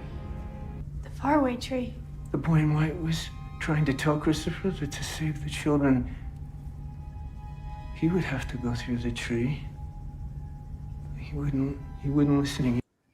And so I'm curious to how that's going. Like, if they have to go back to the, and this is not really just on the theory. My whole biggest thing was I was trying to figure out, like, what the deal was with Martin and how he might fit into all of this. I still kind of, I mean, I'm still not completely off of he might be the man in yellow, again, just because he kind of knows a little too much. And it's just, he's just jealous. I don't trust him. But, and then of course the man in yellow possibly shape shifting, and we got all these other little things that are popping off at our characters that seem to be trying to lead them in my opinion, not so great paths. I kind of still, I'm going to be watching the man in yellow to see what else he may be getting into this season and see how they go with that. But then as far as the music box goes, if that's not has anything to do with the man in yellow, it's its own entity. I still think it might have something to do with the children. Again, just with the lullaby. Like, I don't understand whether if they keep bringing up these melodies or these lullabies. Now, I don't know if it's this, it doesn't completely sound like the same song or anything like that. And I know violin is going to sound different than the music box, but they don't appear to be the same song. But I'm curious if they sung them lullabies, was the one that we hear on the music box, is there something extra special about that lullaby that maybe got carried on and eventually kind of used as a curse? But I don't know. There's something weird about the lullabies with the children and then the music box. The fact that they said they poured their hopes into the roots of the tree, and that's kind of what made the symbols. And then we see cicadas, and at least cicada nymphs and stuff like that tend to feed off of the roots of trees. I don't know. There's something, I feel like there's something there, and I can't quite put my finger on it. But it's just strange. It's just strange the way they talk about those sort of events and how they played out. Like you said, James, it doesn't seem like it's fully over. Those three are still plagued with things. And I don't know if that's because they didn't actually stop it, because it seemed to be released to a degree. It said, oh, we need them to be, it's killing them. And once once it takes them fully, it'll be too late. Too late for what? Or was that, again, if Sarah's hearing that from whatever it is, how much do we trust of it? Is it tricking her again? There's a lot of like trickster type elements to this world. And even Christopher's like, everything lies here. Everything's basically trying to trick you and manipulate you. You don't know who to trust. So I don't know. There's just some weirdness with it, mostly, that it's driving me crazy. Okay, James, I'm sorry. I can't help it. My brain's been like going crazy all week trying to like make it fit. When this series is over and we figure out and it, reveals the answers, we're going to go, oh, that's what it is. I know. Well, I wasn't like unhappy with Lost and how they ended up tying everything together, and that one was kind of a crazy story as well. So I mean, and I was still kind of like, oh my god, that's what it was, but I wasn't disappointed in it. So I'm hoping for the same with From. What about you guys? I wasn't upset with the way Lost ended at all. Like I said, I think a lot of the confusion that comes with the Lost ending is people didn't understand it. Because I've talked to a handful of people after Lost, and once it's explained to them, they're like, oh, I totally didn't get that. I didn't see that. I didn't think that's what it was. And once they know it, it changes their view on the ending of Lost. I hope that the ending of From doesn't give us that same kind of confusion. I hope it's more clear to what it is, so you don't have that kind of divide that's in the Lost community of the ending of Lost. But you know, who fucking knows? It's probably gonna like James. You said you read that article, right? That the guy was like, once you hear this and see it, you're all gonna be like, damn it. I wouldn't be surprised if they gave us the answer in season 1 and it just all went over our heads. And we totally missed it. I mean, you know, if you watch season 1 again, really the only thing in it is the story. You know, the Ethan story and that Julie, you know, she kills Norman or whatever. No, Julie killed Norman. You know, that whole thing. There doesn't seem to be a lot of something else there per se. So, yeah, I don't know. It's a lot of questions. Like, right? It's just gonna be something so simple that we're all gonna sit here and be like, fuck, no fucking way. No fucking way. You know, to me, if it is all revealed in episode 1 or whatever, then it's going to be somebody's in a coma or something, you know, they're being told the story or, you know, some crap like that. Or it's the Jade thing where it's his company and the quantum computer and it's a simulation or, you know, something that nobody really wants. So hopefully it's not that. But if anything, the only thing episode 1 give us really is the Chromonacle story. Mm-hmm. I'm trying to think, what else did we get in season 1? I mean, yeah, season 1 really didn't give us too many answers, just more introductions, little foundations, like, 'cause we get to see the kids, we see the boy in white. Think of what else. Of course, the monsters. We make it to the caves a little bit, or no, that's when that's at the end, right? She falls at the end, and that goes into season 2. Because the end of season 1, season 2, I always forget which episodes are which because they kind of all fall at the same time, or not fall at the same time, but they're within the ending and beginning. So I'm trying to think what else happened at the end of season 1 that we got. That was like we didn't really get any answer. I mean, we got bits that could be answers once we get pieces, I guess. There was a lot of images that we got from Victor.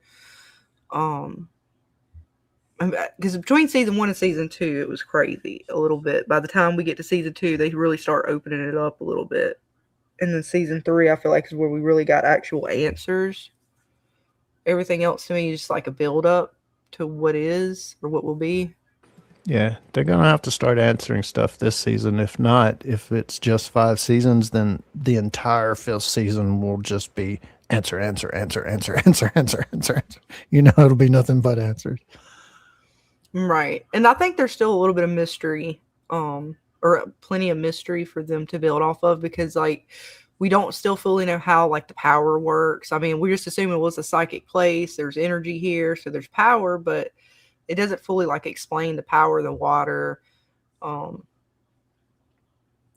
how the town that's there now got there, like how it's pulling people, what this place actually is. It a pocket dimension, or is it an actual, like, what kind of plane of existence is it? How many creatures are here? Like, is the man in yellow the deal maker? Is he the ancient one? Was he like the end of the spear, or is he somewhere in the middle? So there could be a lot of other creatures in between that we have to figure out where they fit in. It's a lot of fuckery with From. So, like, anytime I've ever had where I'm like going down a thought train with From, or where I think I'm gonna go with it, it always end up right back where I started. I'm like, okay, we got to scratch all that and start over again. Because as soon as you start down a pathway, you, like, even where you were telling me not with me, I'm like, damn it, I forgot the music box wasn't created until this date, which doesn't really correspond with this. So you got to kind of X that. But then you're like, damn it, if otherwise it might have fit a little bit. And you're like, oh, and it seems to do that a lot in From, where you get kind of started on something, and then it'll all kind of seemingly flow until you get to like one thing, and then it kind of just topples it all. It's like, well, back to the drawing board. Other than what they for sure told us, it's hard to really, like, get some of this stuff right, because they're making it pretty difficult to. Yeah. like piece it. I've been working on a detail video today, a little bit from the Ooh, story, but do tell. well, just one thing. Not that it really matters or I know anything like a solution, but the preacher and his daughter that comes into town and crashes into the post office or this what Boyd uses as the sheriff's station Mm-hmm. is coming from a different direction from where they laid out the spike strip. So that's not what caused the accident. The spike strip was laid out because for whatever reason, Acosta was driving the ambulance with possibly Christy in it. So, you know, it may not even be at the same time that the preacher arrived, kind of thing. And Right. when you see them, Boyd and Kenny laying that out, Marielle is there with them, probably because, hey, Acosta just took off and with Christy or something like that. And if you look at the shot, I think when Boyd like slams Acosta up against the ambulance, you can see the spike strip back there. Like it stopped the ambulance. Mm-hmm. Well, personally, I think the fucking spike strips is the stupidest thing those people could fucking do. Like we've seen what spike strips can do. They can fucking kill people using those things. So I never understood, okay, yes, you have people going in circles, and you want to stop them at night. But really, you stop them using a fucking spike strip that could make them flip cars. And we know they've flipped cars in the past because you saw one of them in the pool. And now this bitch and her priest baby father or whatever he is go through the fucking police station. Like, you don't have a hospital, you don't have good resources, but you're going to cause an accident to try to stop people from driving around. I mean, it may have caused accidents in the past, but I would almost say 100% that did not cause the accident in the trailer. They rolled it out to stop the ambulance, but for whatever reason, they crashed into the sheriff's or post office. Wasn't Oh, I got you. So you're saying they were trying to stop the Acosta, ambulance who stole the ambulance because she had Christy, and at the same time, the preacher came into town, and the accident was just collateral damage? Maybe, you know, that's what I'm saying. I don't know if that's happening at the same time. It could be. And the reason the preacher ran off the road and hit the post office could be because of the ambulance, but those could be two separate times. But the place that they put the strip down is like in the direction the preacher was driving. So like further on down the road. So the spike strip did not cause that accident. Is what I'm saying. Interesting. Yeah. It's still dangerous though. Yeah. It's still fucking dangerous. Like, what the fuck is wrong with you people? Yeah. Like, really? Let's cause an accident that we can't help the people because we don't really have medicine or equipment or anything to save these people. But sure, let's just throw out a spike strip and fingers crossed. Yeah. Right. And probably because, I mean, how else do you stop some of these? I mean, some vehicles, I guess maybe you can try to do a barricade or something, but then again, they might smash into the barricade if they're not paying attention. I don't know. Oh, no, but there's just got to be a better way. That's just so dangerous. Because I thought, what did they say about the two that were in the car in the pool? They did talk about them a little bit, Boyd and Christy, and I can't remember if they said how the car got it. I thought they said they flipped because of the spike strip. Is that what they said? That's what they said. And I thought they just ran into it or something. I couldn't remember what no, happened. I'm almost 99% sure that it was because of the spike strip.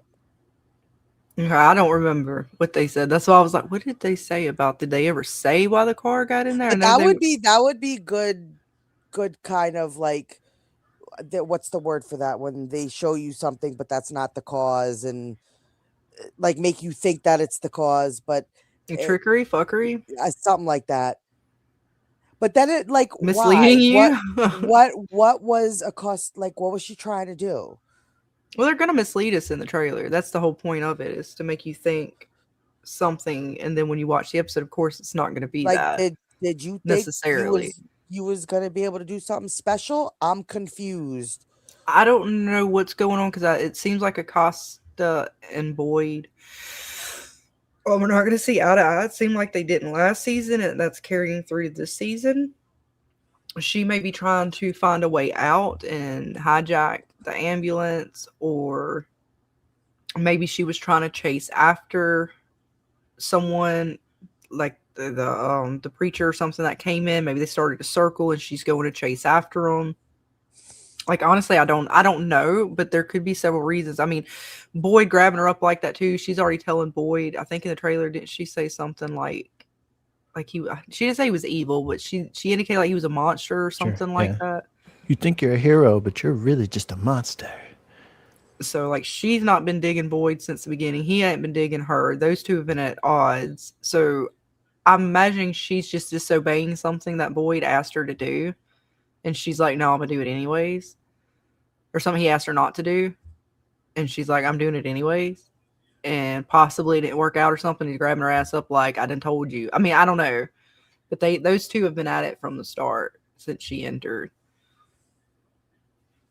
They sure have. And I see her side coming in, but at the same time, she doesn't understand what's going on, don't understand what they've been through. And then all she sees is the point where she comes in. Boyd is struggling to maintain control. He's starting to lie to townspeople a little bit more, or to people who matter, or that perhaps one could perceive that he should be telling certain information to. He's kind of keeping a lot of information hidden, especially on the murder when Fatima took out Tilly. I think she's just looking at him all kinds of sideways. And I get it, because again, she's coming in. When she came in, she came in at a weird time. I mean, that was after the cicadas and all this other shit's been going on. And that was like was it right after that was after the cows and everything, right? Yes. So they're coming back in with all, the whole town is now sort of at a little bit more chaotic point than it was, say, when the Matthews joined. But it's something. Something gonna happen between them two. She's not happy with him, and he is not happy with her. And I'll bring this down. I can bring up the screenshots back up. Oh, we have something else to look at other than Mr. Victor. Unless y'all want to listen some more. Like I said, these were just the clips from when they were talking about the kids and stuff. And I'm still I just trying to piece that together with all the melodies and things in the cicada box and how they fit with this story. But I can't fit the music box itself, but just sort of the fact that they were cicadas that came out of it's very curious when the kids poured their hopes into the roots of a tree, and that seems to be what cicada nymphs feed off of, is the sap from tree roots. And then when they opened up Smiley and stuff, like their insides, to me, I remember originally when I saw it, they kind of looked like tree roots to me or something. The way it was inside of them, it just looked really weird. So I'm like, I wonder if they were just feeding off of the townies. Or the little monster dudes. So I don't know. It's weird. The fact that it's a music box, which usually is, and it's got the ballerina in it, which seems like something a child would have, like a young girl or something like that. I mean, I guess the older woman would have that too, but usually, like, my mom never had anything like that. When she never. I had a music box like that, not a wooden one like that, but just a music box that opened with a little ballerina in it. It was pink. It wasn't like engraved like that with a little red thing. I was like, the ones, it was a little cheap music box. It wasn't anything special, but that was also what I seen. I'm like, well, that's something that an innocent would have. So why is it attached to something evil unless it was taken and turned into something bad? Because I don't see someone that was good. It seems like it was whatever the spell or whatever the curse is seems to be attached to something that might have been originally good, but I don't know. It's weird. It's all kinds of fuckery. Yep, that's definitely one thing this show does not lack, and that's fuckery. Mikasa finally taken off her cop uniform. That's progress. Okay. Boy takes her to the pasture and asks her to look at the flowers. Maybe. They might be trying to, work it out. Look at the flowers, Acosta. Look at the flowers. Yeah, I don't remember them saying it was the spike strip or not either. I'll have to go back and rewatch that. I don't remember what episode that is. That's season 3, I'm pretty sure. Yes, when after, what's her name? They were standing together at the pool. Yeah, it was with Christy, but I was trying to remember what episode because it was after Tian Chen, I think, passed away. So it might have been episode 3. Possibly. Something like that. I'm going to go back and rewatch and see what they say. Because I know they talked about them, but I don't remember them saying that they had hit the spike strip. But that don't mean that didn't happen. I just don't remember that. I believe. I'm pretty sure that's because that's when I first got pissed off. Like, then why do they use fucking spike strips? Like, you just gonna let people fucking crash? Like, that pool accident didn't look like them people didn't walk away with, And I thought that's why they used the spike strip was because they were going around and they wouldn't stop or something. They crashed. They did. They wanted to prevent them. They wanted to stop it before nightfall. No, what I'm saying, like, that after that incident is why they started using the spike strip. I don't think so.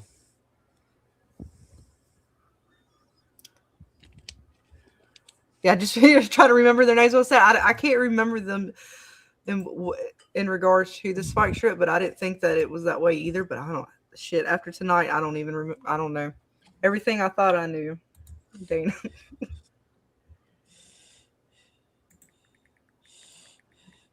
Right. Got angry. That's when he told Mama.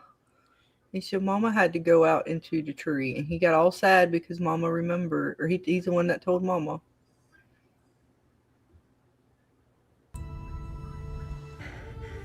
I saw what they did. What? Those things that come out at night. I saw what they are. They sacrificed their children because it promised them that they would live forever. She kind of said parents pretty much there, right? Well, that's what Daryl was saying before is, I guess back in the old days, perhaps they would have called everyone, like the town would have been like their children, perhaps. I assume they were talking about the parents and that the monsters were the parents. Yeah. I mean, that's what I get from it. But that one dude, just in that shot right there, there's that teenage looking dude. Was he a parent? Exactly. I mean, he could have been, I guess, but. I mean, Jade and Tabitha specifically, like, this one right here was our daughter. Mm-hmm. So they may not have been. And then again, I mean, I'm assuming these aren't the clothes that they wore back in the day. So did they, when they picked out their clothing, did they just grab whatever, or was it supposed to be like clothing kind of like what they were to a degree where, I don't know, maybe one was, because one kind of almost looked like I don't know, one back there in the back with the dark on. You can't really see her, but she almost looked like an old nanny or something. Is that the school teacher back? I can't remember. Oh, wait, that's right. This is a video, so I can't scroll. I'm sitting here thinking I got a screenshot. But let's see. The one to the right of the milkman and the lantern. Is she about the only one that almost looked like she's got older clothes on? But I can't remember which one she is. Just off of this photo, I'll have to go back and get a screenshot to tell better. But I don't know. Maybe like one was originally some kind of like a nurse type situation or something. I don't know. Or they just randomly picked out their clothing and thought, "Ooh, I like this. This is nice." I mean, who wanted to be the worker at the diner?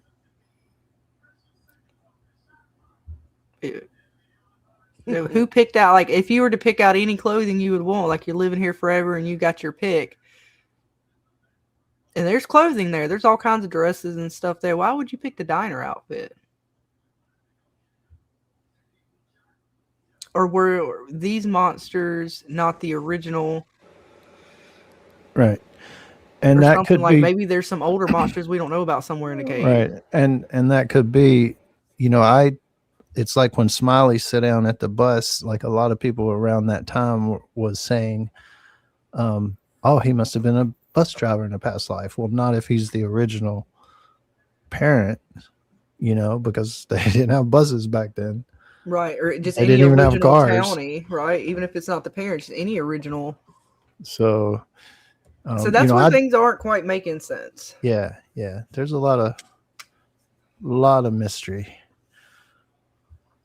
in all kinds of ways, and pretty much everything, just all kinds of the monsters, the kimono lady, the kid sacrifice, the cicadas, the music box, the voices in the people's heads, the Khatri person versus Abby, man in yellow, boy in white.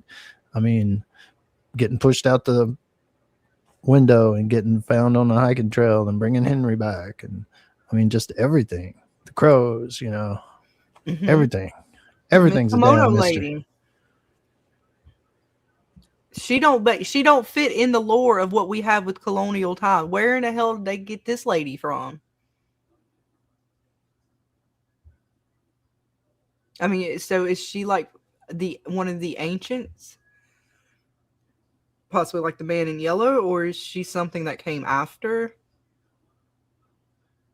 Like, was she always a part of the pact in the sense that before they made the pact, she existed, or did she not exist until the pact? Who the fuck was she? Because she be all kinds of fucking sunken in and shit. She don't look normal. Even like the man in yellow, yeah, he don't look, you know, like the greatest, but he don't look like her.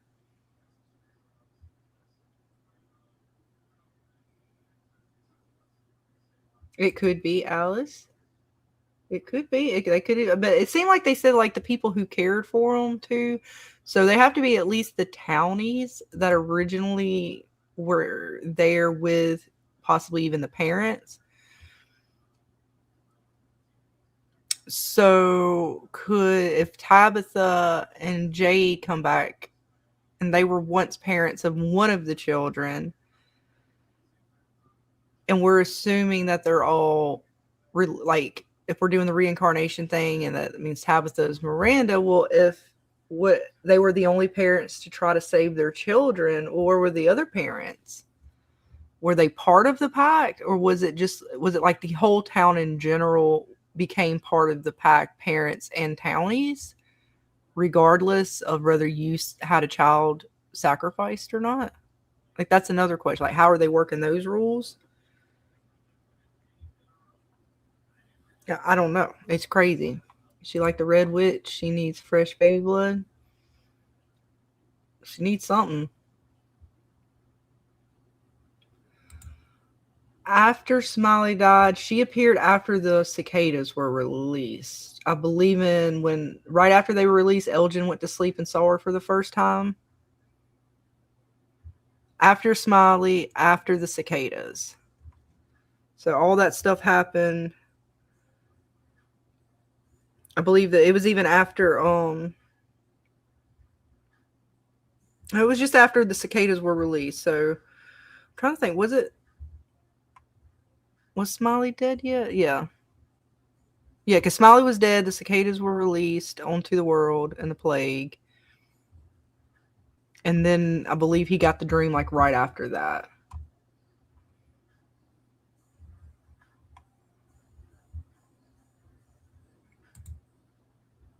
Well, yeah, I mean, I'm assuming she's connected with the monsters being reincarnated, but is she ancient, like possibly the man in yellow, like she exists Like she's always existed, or was she created when the pact was made? Like maybe she was one of the townies or something, and she was like part of the thing was like her like they got to become, because she could technically, I mean, she's kind of living forever. Like I don't know what her origins are in regards to this. Now we do see that figure that's kind of like red and black. Could the kimono lady be her? On the here, I got an image of it. I just gotta share my screen. Could she be this? I know it's a tall creature or whatever, but because I don't think this is. I mean, this could be representative of the man in yellow, but we still don't know what that sort of deal is. But it has to do with after they did the deed and they made the symbol. It's the Could spider. be the spider.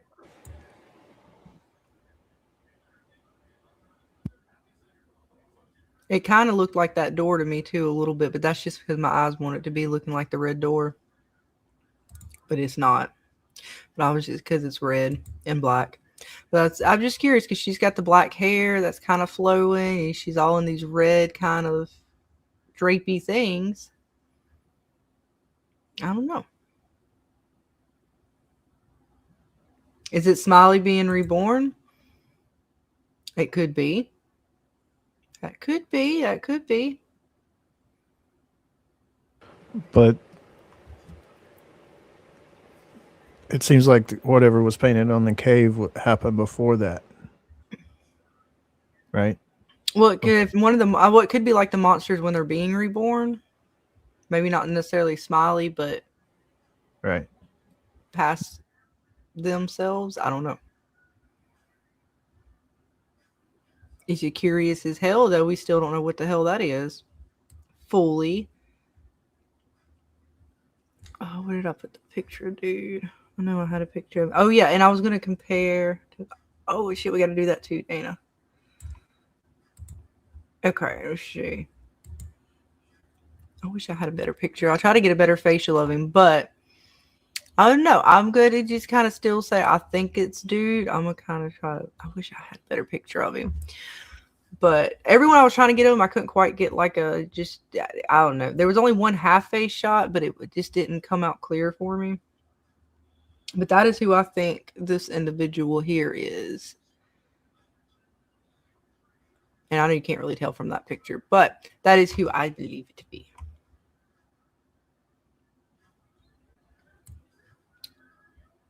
And let's see, what else was I going to? I got another folder too as well. Let's see, the back of Smiley, that stuff he shed. The skin looked like this image. Okay, I could see that. I could definitely see it. Is it kind of all flopped off of him and stuff? Okay, I could see that being Smiley then, or one of the, like the monsters being reborn. I could totally see that. It's still it's crazy because we don't see the door or anything here for that spot that Fatima's in, and I'm just mean in general. I don't think they ever show like anything. I mean, this I thought was like the little talisman hut over here. It's just all fuckery. Being dead old, well, yeah. To be fair, yeah, he looked pretty good for a dead guy. Yeah, just one of the monsters in general when they're reborn. I could see that. It's part of their tales because we do know that they are able to come back. And so I wonder if like the white crows just represent the crows being normal, and then the black crows is what happens when the change comes. Because we got white crows up here when the folks seem to be okay, but then they go red over here. There's a lot of fuckery going on in this show, but I do enjoy it though. I enjoy having to kind of like sit here and go through things and then be like, oh damn it, no, okay, we gotta go back and put that piece there. Oh shit, it don't fit. All right, we'll go back again and we'll retry it again and see where we get. And it's fun. I like to be able, because then that a show to be able to do that, so you can go back and rewatch. Like I can't tell you how many times I probably watched some of these episodes, like Same. just like all of you guys. So they're doing a good job with that, especially keeping my interest.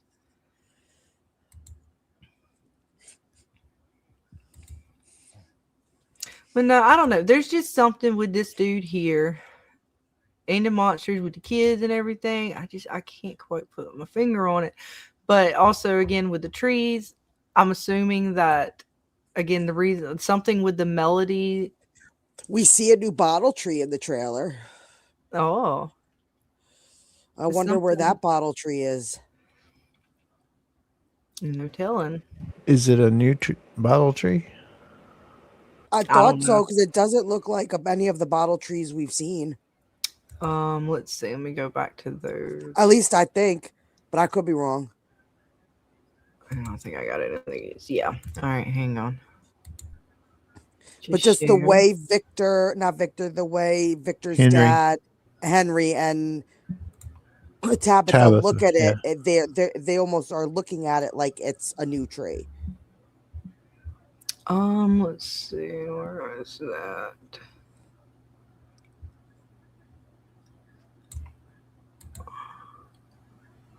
I don't know if it's new or not. I can't say that for a fact. Because that doesn't look like the tree that they were singing at. I don't think it's the tree that she went through. And I don't think it's the tree where Boyd and Sarah went either. No, because I think the tree that they're singing at was the one she goes through, right? Yes. Yeah, and that's let's see. I can't. Hard to say because the leaves are really falling there, and the tree is behind Tabitha when they're singing, and then in this one it's in front of them, and we can't see behind or can't see both of those directions in both of the photos. What do you guys think? Do you guys think in the chat, do you think it's a new bottle tree, or do you think it's a bottle tree we've already seen? Because the one that Sarah and Boyd come across is kind of in the forest like this, right? No, because some of those bottles look lower. Like the bottles in the bottle tree that Boyd and Sarah were at, I think were way higher up. Okay. And these don't appear to have paper in some of them. At least they don't appear to, like this one. But I can't remember if they all were like that or not. Like they didn't all have slits of paper in them.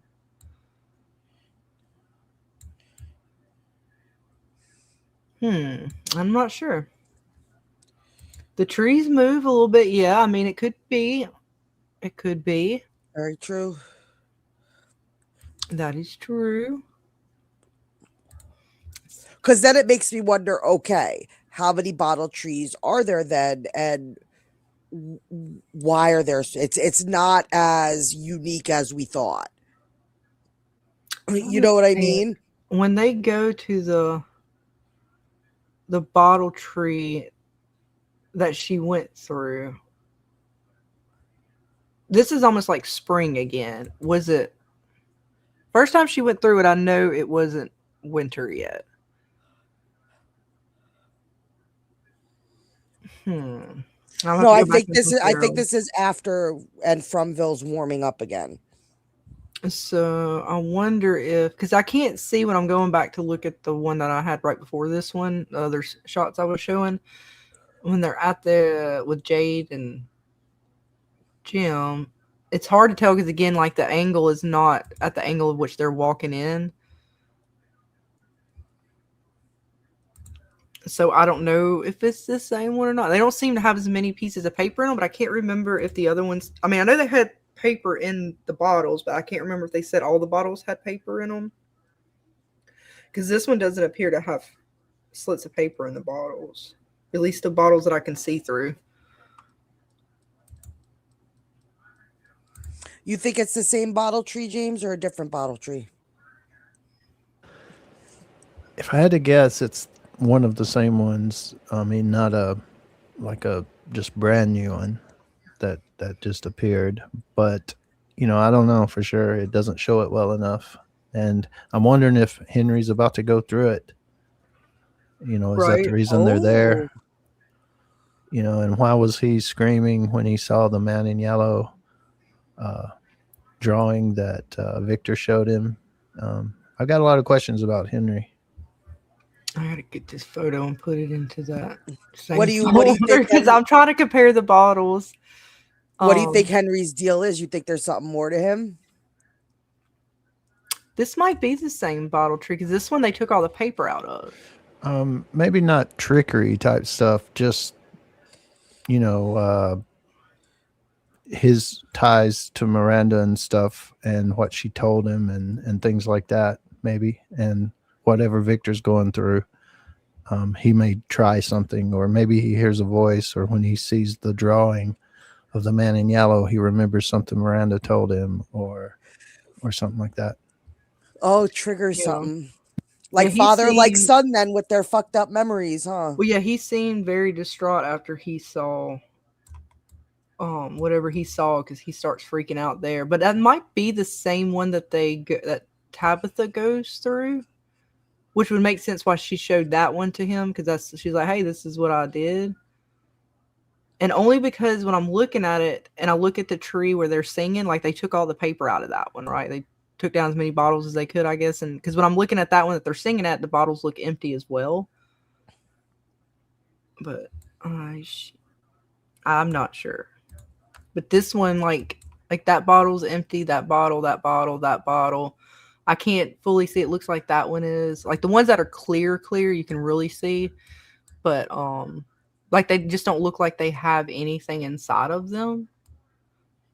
And that's, I'm assuming, because Jade and them took them out. And that bottle tree that she comes through, the bottles are hanging about this low.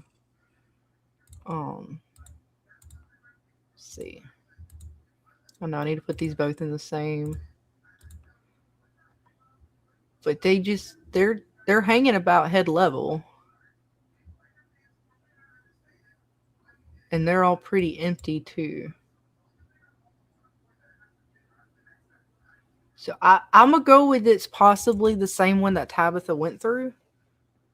May not be, but that's only based off the bottles. That don't really mean much. I don't know, Dana. We might get another location of another bottle tree. Maybe new to us, not new to From, but it's possible. We know of two for sure. One that was closed up, and then the one that's opened. Now I'm wondering, since they took all the paper out of this one, because this one changed, it seemed like, right? Because after they took the paper out, that's when what's his name went through, Dale, and he ended up inside of the pool. So again, I'm wondering, like, something about the melody calms the children down enough to get them where they need to be, as opposed to the chaotic nature of the normal faraway trees, maybe.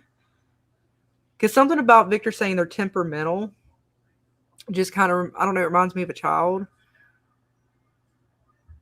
And so I'm wondering, like I said, if the melody that they got out of there, the notes that Jade was able to kind of decipher from the pieces of paper that they got, if somehow, like, cause what was it? Victor says it, and I think, I'm trying to remember if anybody else, I guess Miranda, because that's what Victor heard from the boy in white about that tree, saying that was a special tree, and it was the only one that would take you to the lighthouse. But why was that? Because it was special, but and we kind of debated, like, well, was it just special because only certain people, when they go through it, it takes them where they're supposed to be? Or again, when they took the paper out, did that change what the tree's magical effect was? And I think it kind of did now. I think maybe now, knowing about the kids and stuff and their connection to the trees, I think that is part of it. Like, that's maybe why I don't know why the other tree was closed off, but something about that seems right in my brain, as far as, like, okay, the melody's set there, it's to help them remember. but it's also what they were singing to the children to kind of soothe them, to give them hope and stuff like that. And maybe it allowed for the trees to not be so temperamental, I guess. I don't even know if that makes sense, but it made sense in my brain. Much as Don't you love that? How things make sense in your brain, but then when you start talking about them, you're like, how did that make sense to me? But now Well, I'm that saying was it the out whole loud, theory and from that tonight, shit don't Dan. make no sense. Why does From do that to you, damn it? The boy in white knows what's up.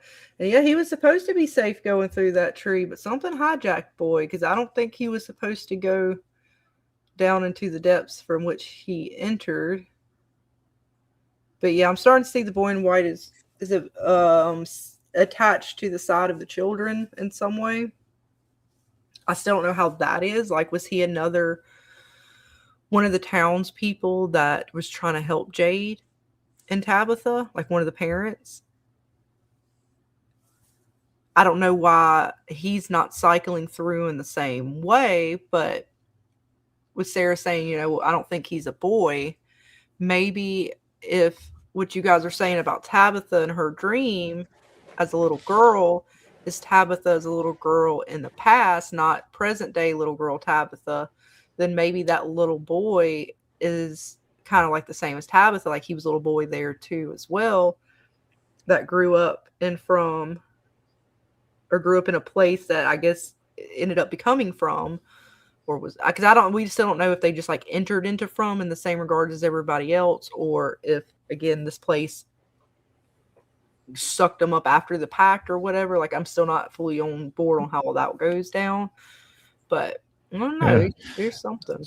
Some people's theories are saying because the man in yellow is smiling in the drawing that Victor wasn't scared of him when he made the drawing, and that there's a car in the background is that the man in yellow came into From like everybody else did. He's not an entity in itself. So if that's true, is the boy in white also someone who came into the town kind of thing? I'm kind of leaning toward the man in yellow and boy in white are like supernatural and not just regular people. But what do you guys think? I'm definitely leaning towards supernatural. I'm with you on the supernatural bit. I think they're supernatural. I think Kimono Lady is supernatural at this point. Now, did they start as something regular? I don't know, but there's supernatural elements to them. Mm-hmm. For sure.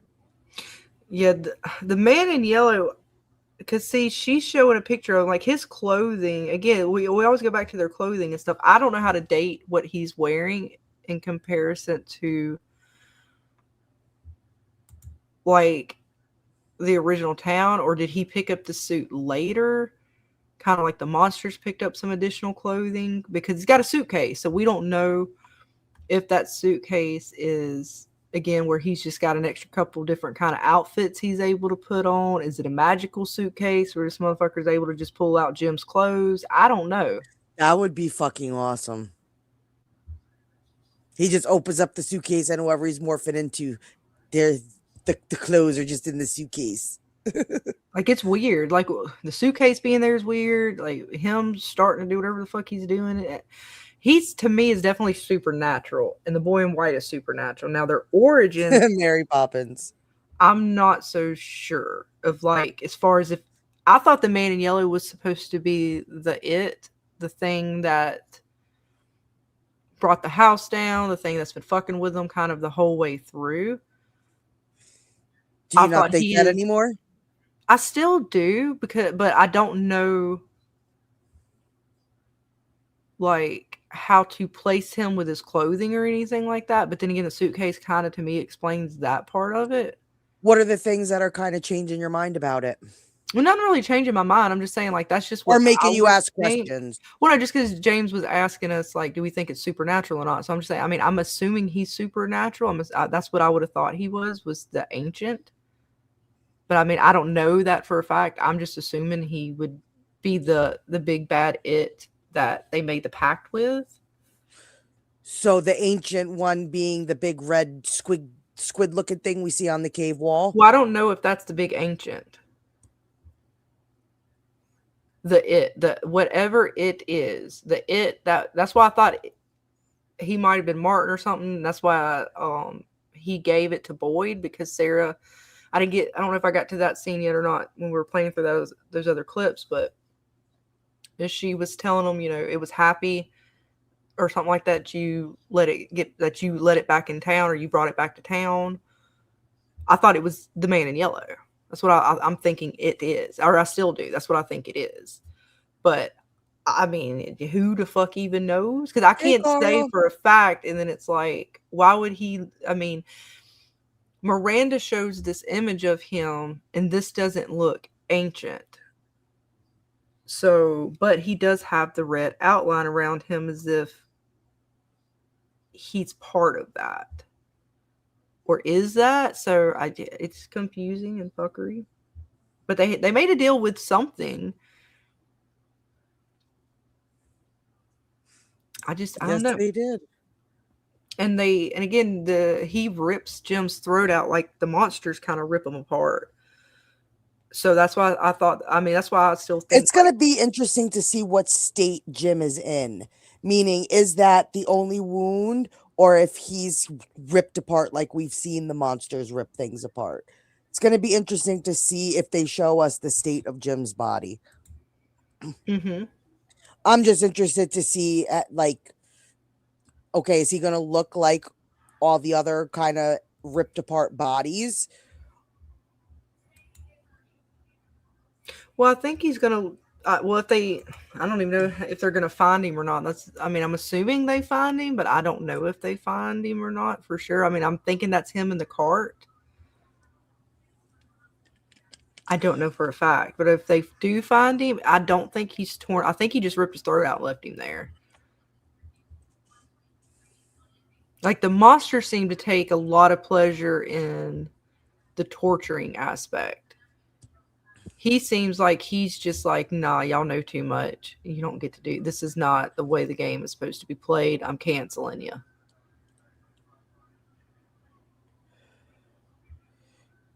Or do you think the children? Or do you think he killed him because he needs to become him?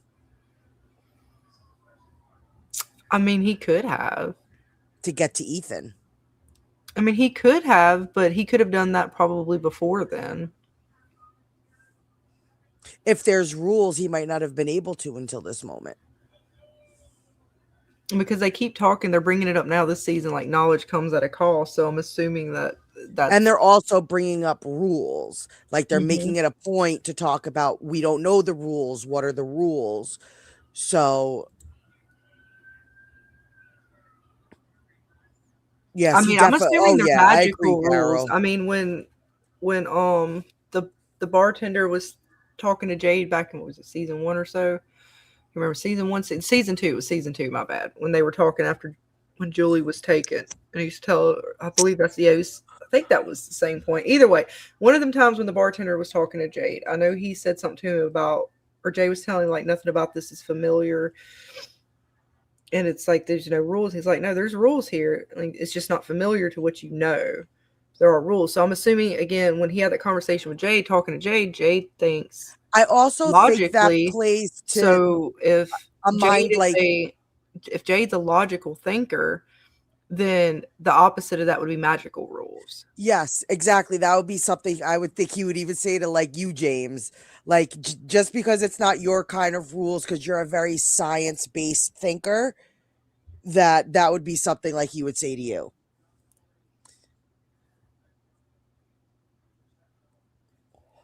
Yeah. That would be something that he would say to you. Not your way of rules. There's rules, just not the way you think of rules. Mm-hmm.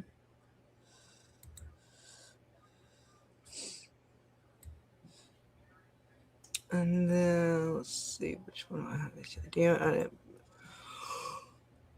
I gotta get back to my other file folder. Let's get the other screenshots in. But no, I mean, I don't know. There's still a lot of bits to go.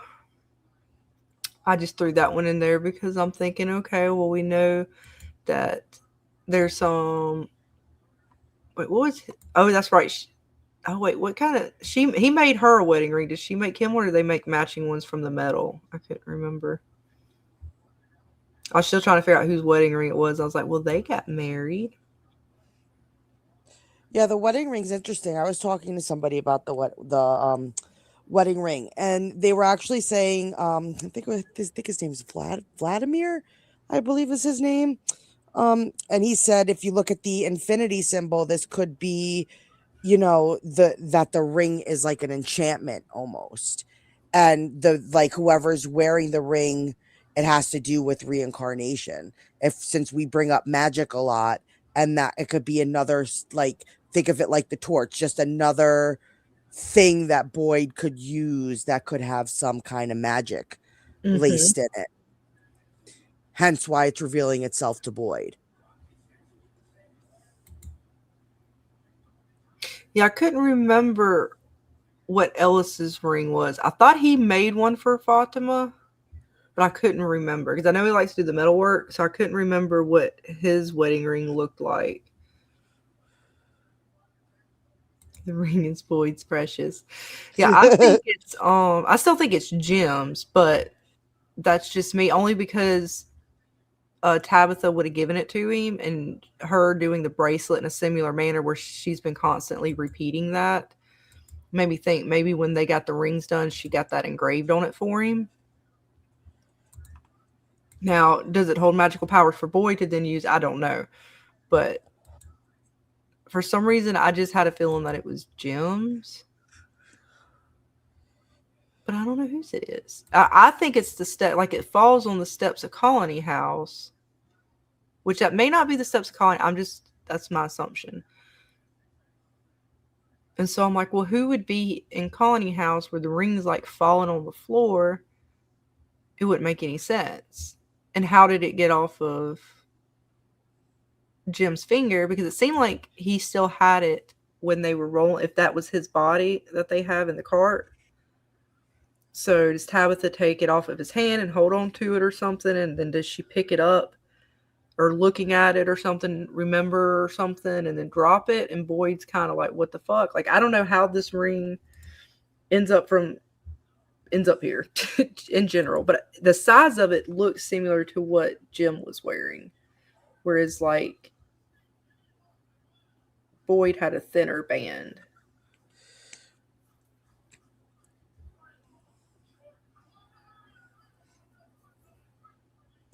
Okay, so he did give him one. Did he give, was that hers or his?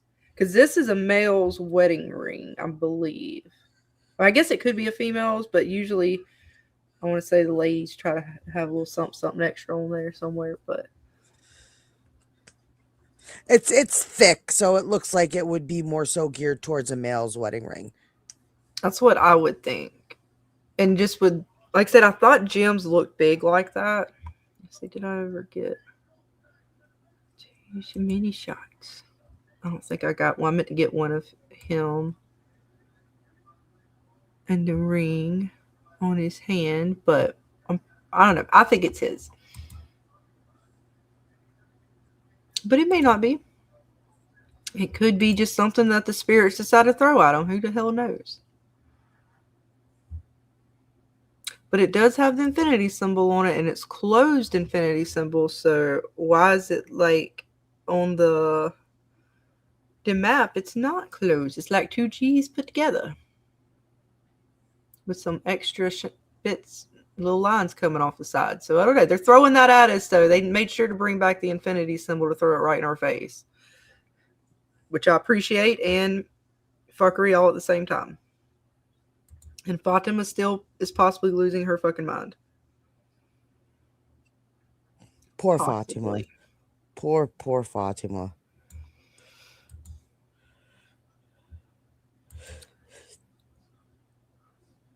Yeah, you see, if they hit those spike strip, that's right outside Colony House. Would they have veered into the And to here from there?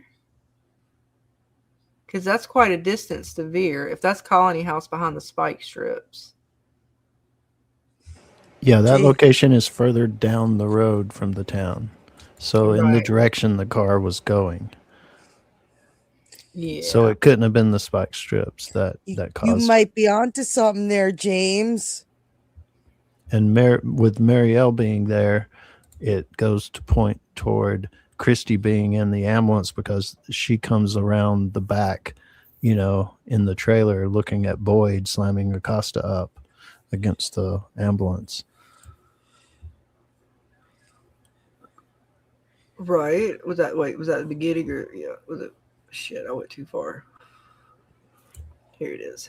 Well, I didn't get her coming around, but yeah, that's when they were in the Isn't that the spike strip back there? Yep. That would be the spike strip. Well, they didn't seem to get hurt then. They're fine. Yeah. Still. That's not safe.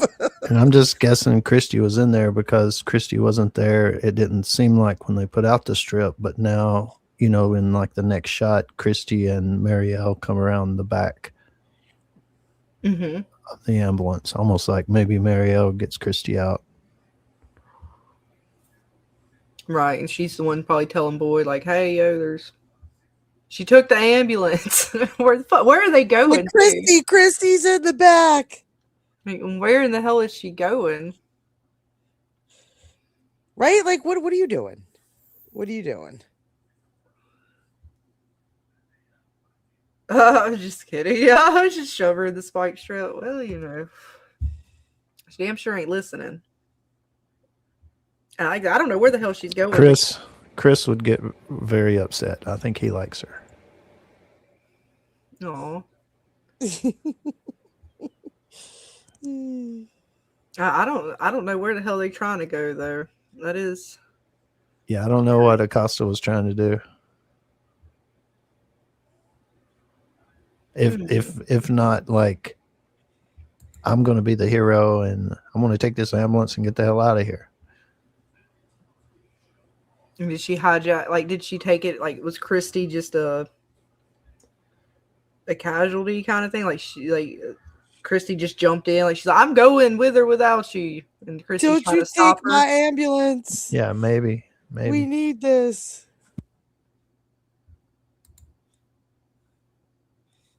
Because, yeah, she's heading, like, out. She's like, I'm getting the hell up out of here. I don't know where the hell they think they was going. I mean, because it's not, well, or they set the spike strip up for the folks that were supposed to be coming in, and I guess she runs over. Like, I don't know.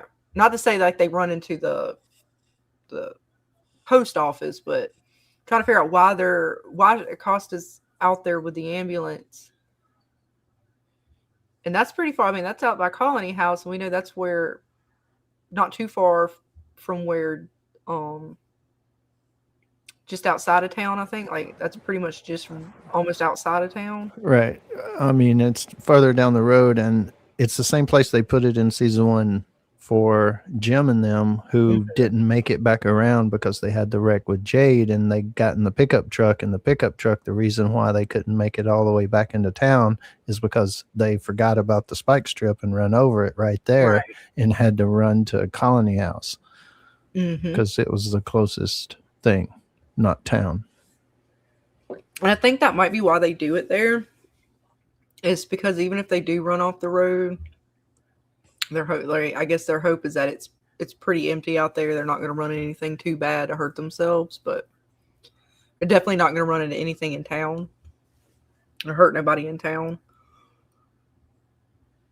Because, yeah, if they did that in town, yeah, they probably would have been. So then I wonder what caused Sophia to crash. Who knows? Maybe something ran out in the middle of the road and they went to swerve. Like, yeah. Her dad was driving, so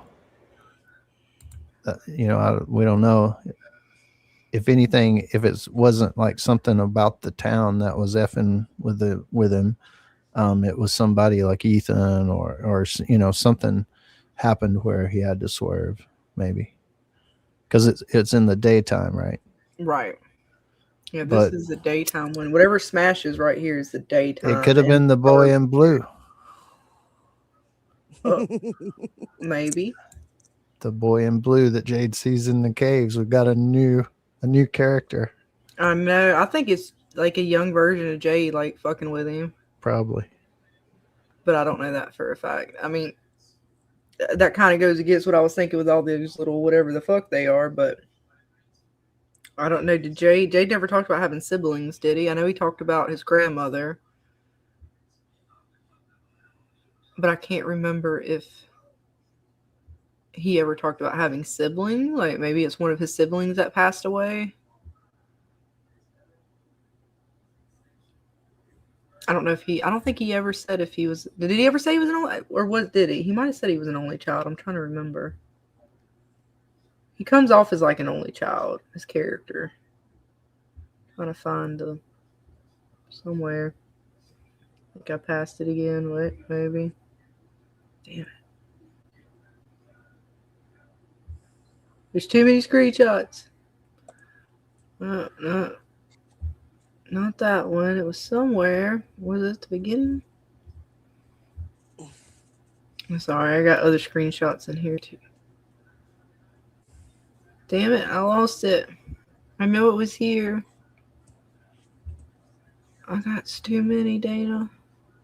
Wait, there it is. I found it. Well, it's 3 seasons. Well, this is just the trailer stuff, but Jay never talked about siblings. Yeah, he's probably an only child, but I don't know why. I don't know. The kid just kind of reminded me of Jade a little bit, or even someone possibly related to him. Otherwise, I don't know, like, where this kid came from, unless I don't think it showed anybody else in the car with the father and Sophia. So I don't know. I don't know who it is. I think it's someone attached to Jade, if nothing else.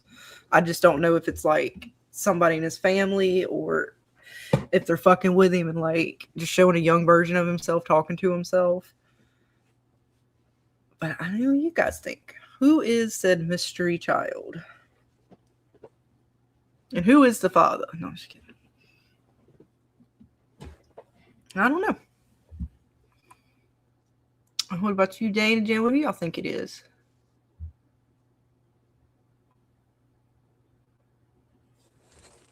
I'm kind of hanging with what you said. If anything, maybe a young Jade seeing himself. Sorry, I was letting Nico out. I was talking and I went out of range. You're right. So you think, yeah, like a younger version of Jade, perhaps. Jim. Yeah, that's the only thing I could think of. Unless he had a sibling or something that passed away, kind of how they brought Thomas' voice back. But I guess it's about as good as mine. I can't wait to see what the hell that is. Because that whole, like, little bits in the trailer are just crazy. How he's kind of coming down into the caves. And then later we see him with the monsters. And then I like what you were pointing out to the other night. How it showed, like, that little extra bit. Like, he was actually there in the spot with the children and stuff like that. Like, this is the actual room where the stones where the kids were, because we've never seen this, which could be where they ended up dropping the kids, like you were saying the other night, last night, yeah, on the nights. And then we end up kind of seeing possibly Jade down, getting kind of thrown down in there or falling down in there. I mean, I like it. Where we stood, here it is. They got the little tiny hands, almost skeletal hands down there. So they got a nice little crypt down here for Jade. I wonder if he finds Christopher down there. Then that'll solve that mystery. But I don't know. Oh, and that was the box. Like I said, I couldn't tell if it was the same as the one with the man in yellow had, although they do look similar. Look very similar. Very similar, especially because the outline of it as well. But it's hard to say 100% just because they don't really give you much. It would be pretty fucked up if he finds the skeletons of the kids wherever that would be pretty fucked up. Right. You don't get the appeal of it. I'm sorry. I just happen to like me some Jade. I don't even know if it's his looks as much as it's his personality. I know, typical female thing to say, but in all truth, it's just something about the way he talks to Jim and some of the other characters that I'm just like, haha, I like Jade.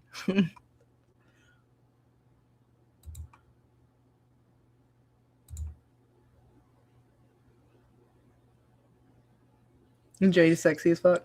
He looks way better with facial hair, I tell you that much. Are you liking better with the facial? Yeah, I'm a girl who I love. You like that? Yeah, I love You like that hair. scruffy? He's all Yes. fucking. I love scruff.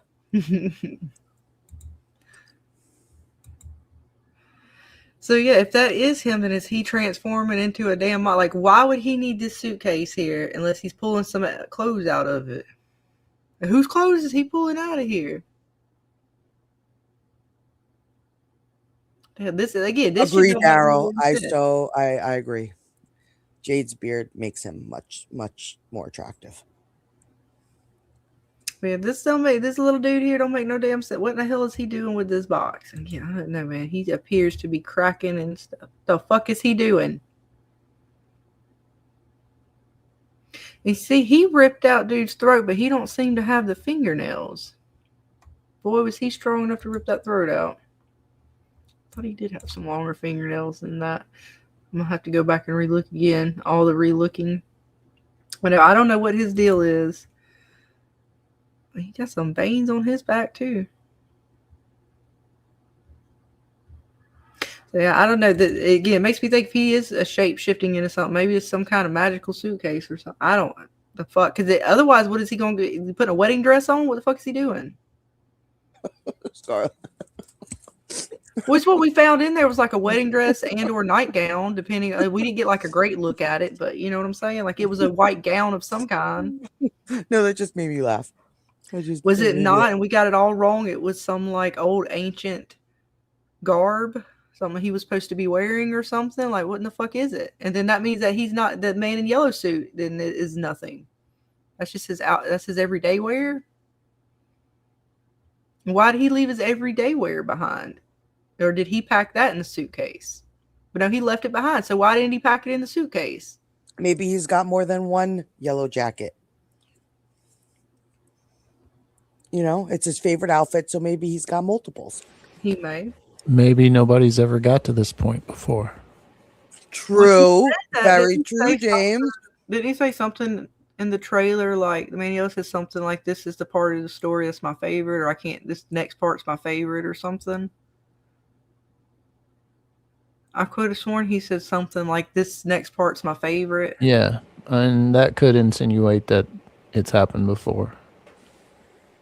That's the way I took it, but I'm not sure. As you can see, James, I started tonight, really ended up having to throw away everything. Well, at least half of what I thought. So by the end of it, we'll be right back to knowing nothing. That's fun. I don't know. So I don't know what to make of this. You can't freaking wait. I know. It's the 19th of April, I believe. Yes. And the man in yellow's clothes ends up on Boyd's desk. So if if Jim and maybe Julie were the only ones to see him, did Julie tell them, maybe know that they found the clothes and told them? Otherwise, well, Jade and what did they think about that? What was Jade and was it Jade, Victor? Yes, yeah. So Jade, Victor, and Ethan find them, and I don't know if Victor's going to tell them, because he shows Henry the pictures of the man in yellow, and Ethan is here, where the clothes are for the man in yellow, and then I'm assuming he sees his dad after that. So I don't know if Victor tells Boyd or not, or if Victor tells Ethan or Jade. Like, he could tell either one of them about the picture, but I'm not going to say for a fact, but they could. But he still may not know if Victor doesn't kind of come forward. Because I don't know if anybody else is with these two when Victor shows the picture to Henry. Right. Well, Ethan has on different clothes. It looks like when he hugs Jim, and Jade has on different clothes when he's in the post office with the others, with the man in yellow's clothes laying on the desk. Hang on, let me take that. And you said, hang on, I gotta find Ethan with Jim, which was somewhere. And you said, which was the other one where they were in the post office? I'm gonna go back to the beginning of that way, because I can't remember when.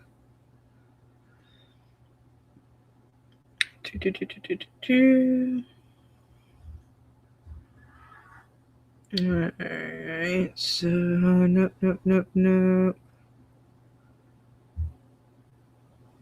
Damn it, I'll find them eventually. Here. Yeah, right there. Well, Jay's wearing this same undershirt, not the same overshirt, and the same possible jeans and shoes. Yeah, but I'm just saying different. It is different. But we don't know how Tabitha kind of looks different than she did that first day, as Where's far as when the show man starts. in yellow stuff on the desk? Here, hang on. Right there. Oh, okay. Thank you. I did not notice that before.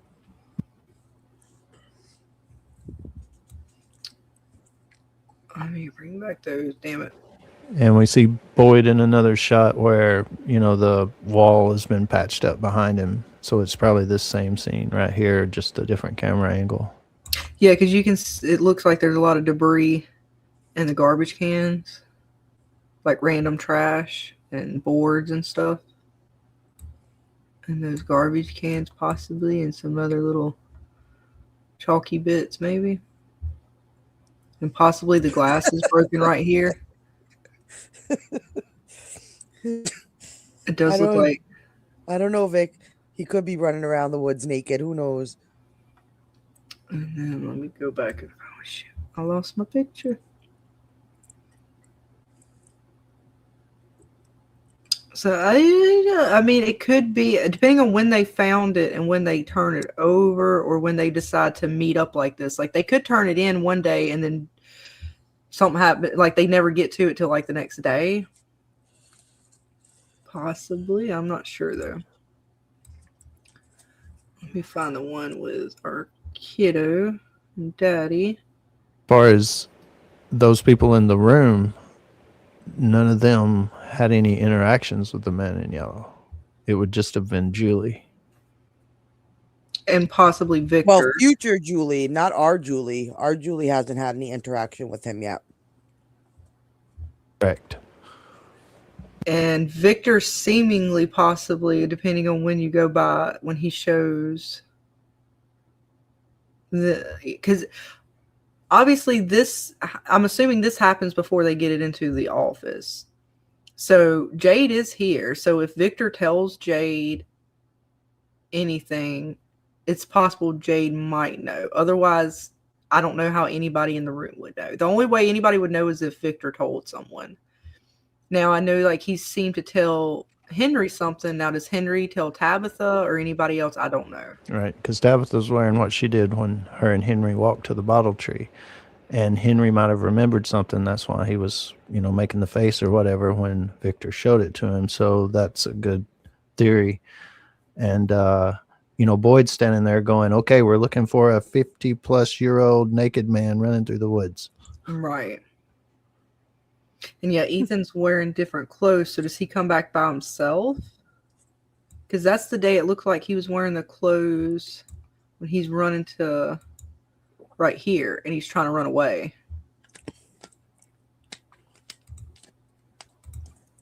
Like it's the same yellow shirt and black hoodie, or the hood of the hoodie's black and gray the rest of the way. So if he's trying to run to get out to the woods and they put him back, how does he get out here with Daddy? Or does he get out there with Daddy first? I'm assuming he tries to run away first, doesn't make it, but then I guess again, how does he get out to make it back into the woods, and how does he find Daddy? And who is Daddy? Daddy ain't Daddy. And so is Ethan just? Is this not real? Is Ethan just seeing this and it's not real? Why would he not? Again, how are they picking which ones? I guess I could see why he would be upset about his dad a little bit more than Tien Chin. But Tien Chin would have been one they would have brought back too, because he was pretty heartbroken about that as well. So why is Daddy back? Daddy's here to fuck with him, but is Daddy is it Ethan's own head fucking with himself, or is it something else, like, I don't know, maybe the man in yellow?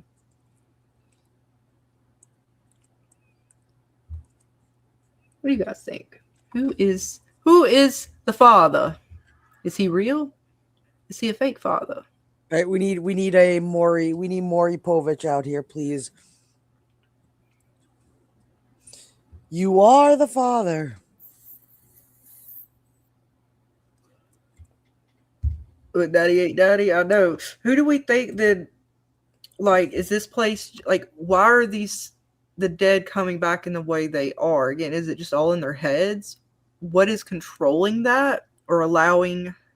Because if it's just in their heads, then it's very easily to say, okay, well, of course, Ethan picked his daddy because, he loves his daddy, and that's probably someone very special to him. The bartender related with Jade, but then why would he pick the bartender over his best friend?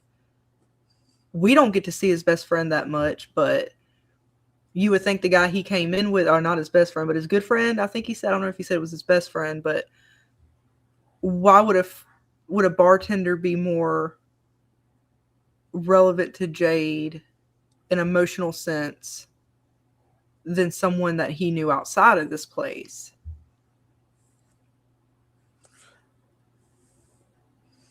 True. Why the bartender and not Toby? So I understand, because Boyd saw, would he see Father Cautry first before he saw Abby, I think? Yes, I believe so. So Abby makes sense if it's just a mental thing. What's up, Spectre? But why would he see Father Cautry first before he saw Abby? Was it because you would think he would have already seen Abby, right? If it was a mental thing and it was just like that, that would be, to me, really, I mean, you shot your own wife. If your brain's to fuck with you, why would it not fuck with you with that? Why pick Father Cautry first? What's up, Fletcher? What's up, guys? Oh, what's up, Spectre? What's up, Fletcher? Shaw to Scarlet. And so we're gonna put that on a t-shirt. I know, right? Which we got to go over that too. Shit, you know what? We'll do that. Oh yes, I almost forgot. Shit, since we got a few folks in here for sure, let's do that real quick. Is it in this one? Do I have it in this folder? I do not. That's okay. It's in my other folder. All right, we'll put a pin in this. We'll come back. You guys think about why certain individuals who have passed away are coming back to certain characters and why others are not. And we'll see what you guys think about that in just a second.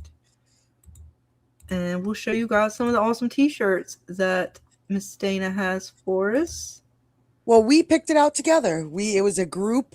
It was a group thing, effort. But you, if it wasn't for you, we wouldn't even have had the opportunity to. I put options on the table, and you and James narrowed it down. Something like that. We voted. And here it is. The one, the only, the Uncooey t-shirt. Yes, that is going to be the t-shirt that we give away for season 4 from.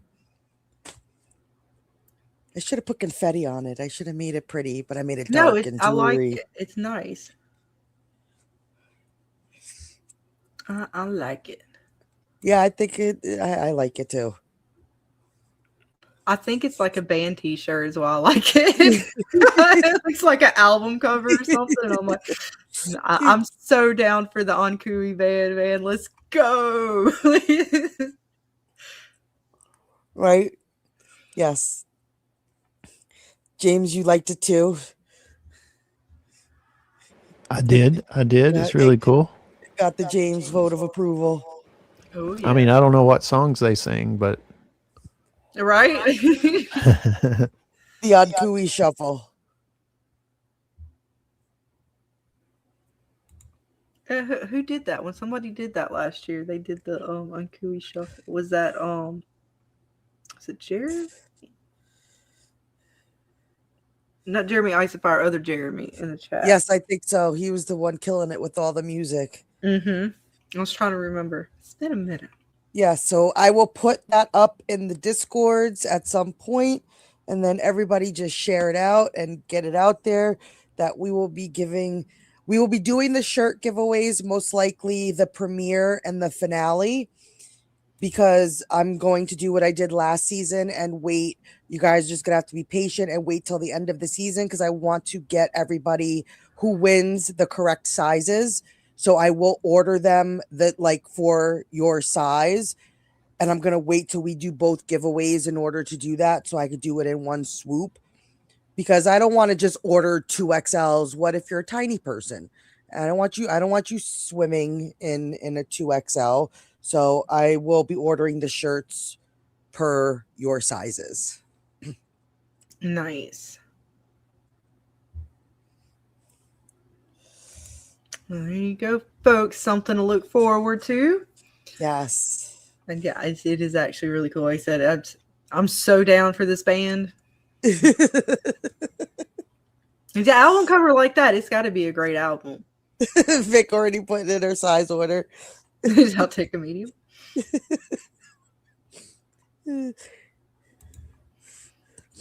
No, but they're cool. I can't wait. Oh, yeah. Oh, and I don't want to forget this too. I'm going to get back to the other things because we'll be talking about that for a minute as well. But I don't know if you guys remember, and I can play it again, but I mostly just wanted to show off the image in the back. Again, this was what Dana got me for my birthday. She got me the cameo with Mr. Victor here, and he was on set when he did this. So if I'm not mistaken, this was during filming. So yeah, that's something in the background. We don't know what that is, but that's, I think, one of the images for this season. I don't know. I have no idea. There's a few back there. Well, that's the only one I can really make out. That other one is so far back and kind of like, I can't see what that is. But that one, who in the... He got a long ass neck. I don't know. I don't know who that's supposed to be, but they got that little bit of He's shape-shifting. yellow. It could be. It could be the man in yellow shape-shifting. Because look at that. It's got like one bigger hand, kind of one little, but it is kind of abstract-y. It's art, but I don't know. He left that for us back there, Dana. He knew. He did. He wanted us to figure it out, guys. I don't know who it is. Because I'm trying to say well, does it look like one of the monsters we've met yet? I mean, kind of like Henry, but not really. Like, Henry was the only person I could kind of think of, but then again, it doesn't really match Henry either. But it does kind of have the coat, and it's kind of like the man in yellow. I mean, it's not, the coloring is not right. But the jacket, maybe. And he got a little yellow around the hands and the red stuff, which we know the red was used around the man in yellow in one image. Is it a young adult man in yellow? It's possible, right? Like, I'm not sure, but I wanted to throw that out there because I totally forgot about that the other night. And going back through the file folders, Dana, I was like, oh, yeah, that's right. And he also showed this next little image off as well. Showed this off during the cameo. It was supposed to be his personal lunchbox. Yes, ma'am. I just wonder if he will bring it in this season. But that was cool. So I don't know. Let's see. This was the man in yellow back here's image. Okay, well, he's got a different undershirt, though. Or is it? It's got two. I mean, yes, it's white and yellow, but again, if this is kind of abstract, because he's got a long neck on this one too, a little bit. The man in yellow does. I mean, the undershirt doesn't quite match the style. I'm not focused on the color too much because, again, the painting itself doesn't look like it's being 100% accurate to color. But I don't know. What do you think, Mr. James? Could you see it being the man in yellow behind Victor there? Yeah. I could see it being maybe a shapeshifter, maybe. Right, like that's something. And honestly, Vic, I don't know. He didn't say. He just said, I'm here on set, I believe, during the video. So I don't know if it's fan art or if it's not fan art. But you know what? We'll play it, Dana. Right? It's fine. There we go.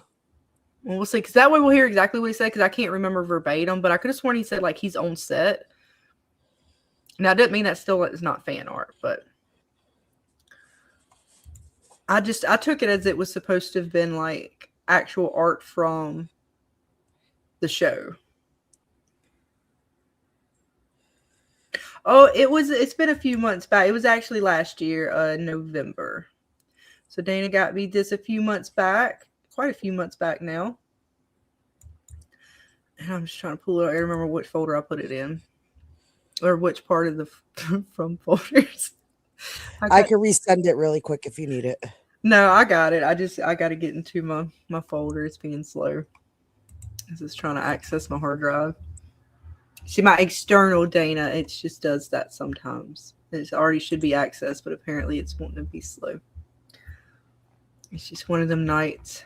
All right, there it is. All right, so now it's there, and I got to do the bits where I do the other bits. On video file share. Yes, yes, yes. Almost there. All right. I'm having a fever breakdown because it is Scarlett's birthday. It's not really my birthday, folks. Scarlett, Scotty McCord here. Hi. Happy birthday. Happy birthday, jumping high fives. Scarlett's birthday today. It was. Oh my goodness, I hope you're being treated like the queen you are. Well, I know you're being treated like the queen you are. Scarlett, got this beautiful message with a lot of love. This is like so much love. Dana, James, Mama Susie, all coming your way, wishing you a happy birthday, Queen. This is your day today. And as a matter of fact, I think you're live streaming right now. Is this happening? Yeah, we are. We're live streaming right now. I feel honored to be a part of this, Thank to you be a so part much, of your Dana. live stream. I love the fever breakdown. I think what you're doing is amazing. I was just checking it out. Dana sent me some stuff, and I was able to look and see what you're doing, and I'm so appreciative. I think I can speak for everyone here to say thank you from the bottom of my heart for doing this, for just keeping the dream alive, and with all things from, and giving it so much love. And the work is great. The dives are great. It's beautiful. It's exciting. It's funny. It's all the things that you want it to be. And you've got, like I was saying, you got a lot of love here. Dana even left a message here, Scarlett. Let me point this out. Without her, she's telling the story here of how you all came together over this. Without her, I would not be where I am, and she deserves this shout out and so much more. So hopefully this is a beautiful message, and I'm just part of that more that's coming your way. All the big love coming your way on your birthday. That rhymed. I'm proud of that. And I've got a little something for you here. I forgot about that, Dana. Holy shit. This is my own personal lunchbox. You got some bits in there. My own work box here that I do. I bring to work. It's got my own little secrety Victor things in here.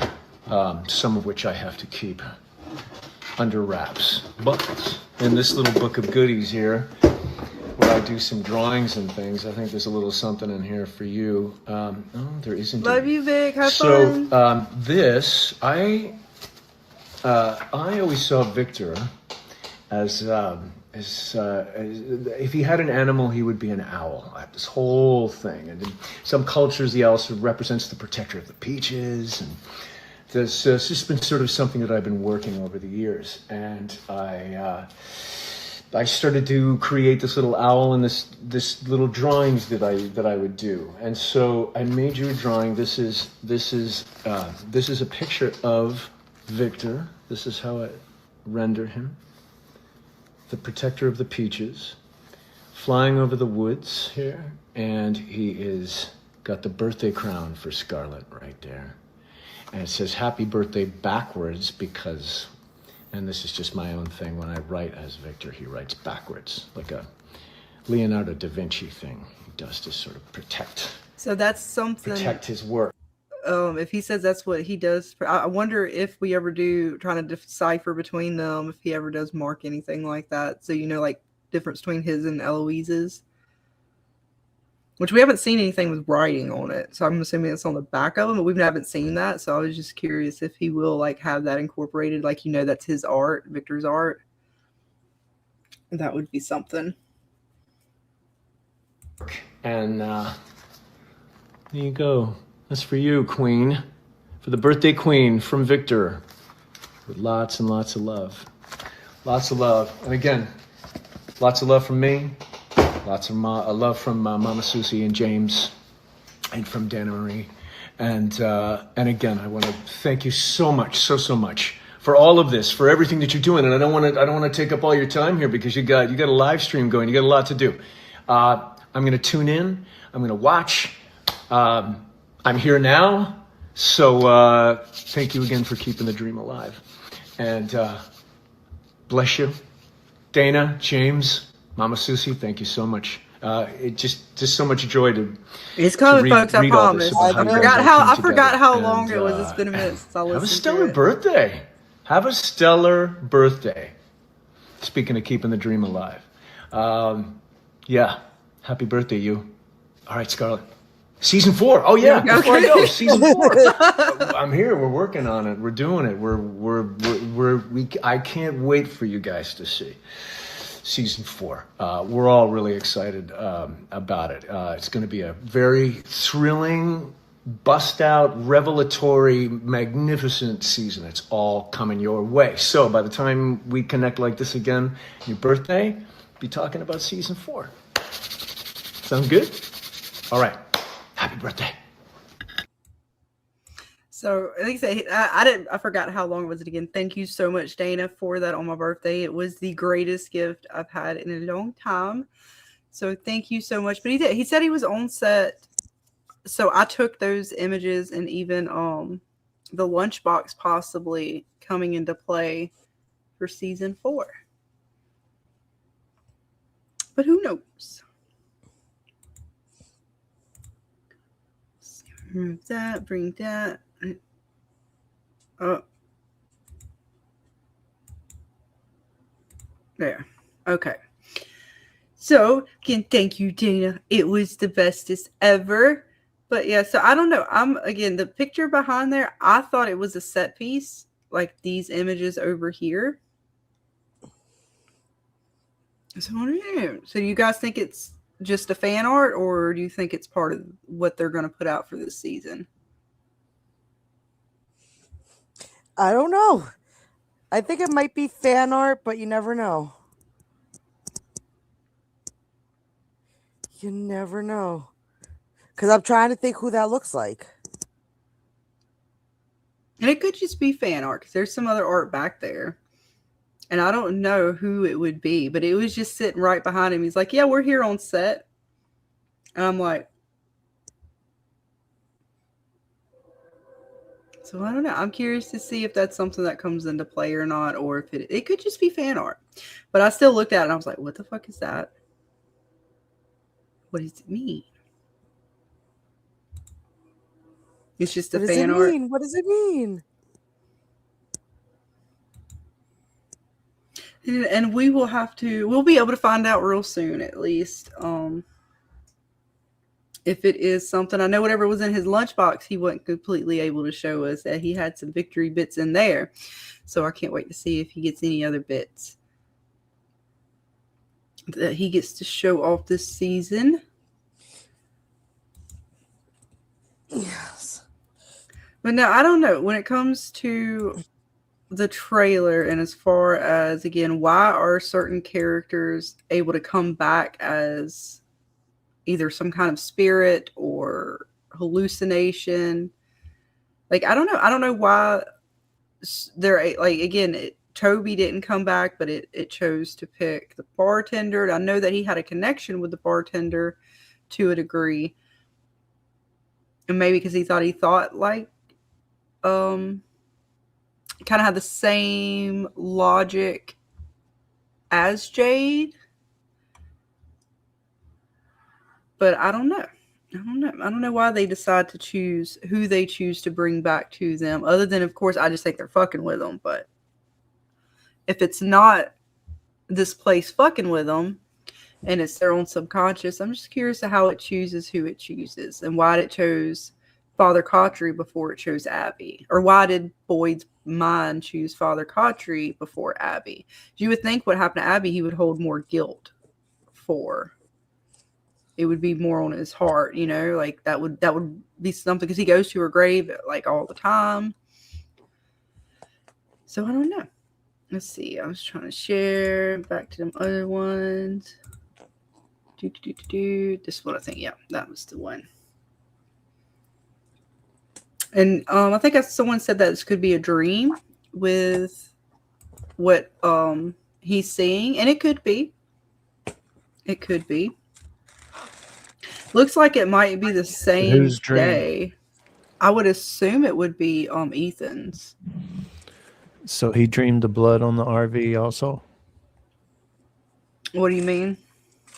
The blood from where Jim died is still on the RV in that shot. Is it? I couldn't see it. Yeah. It cuts around, and when Ethan's running to him, it shows that angle and the blood's there. I'll have to go back and get that then. I guess I missed it. I saw we. Yeah, it's in the trailer? Yes. As you know, right before this, Ethan, it shows him like running from the front kind of the RV, and you can see the blood where Jim died. Okay. Well, then that makes me think then it's real. If that's the case, yeah, I just got to skip an ad. Oh, let's see. So it was towards the end. Okay, yeah, I see where you said he's running. Okay, he runs past that. All right, let me see if I can get that shot. Yeah, okay, I see. It's I can't even. I could take the screenshot, but it's not going to be clear. But I'll take it anyways. I didn't get a clear one. Let's see if I can get another one. Well, so why does he got to run so damn fast? Stop running. Well, I got the best one I could get. Let's see.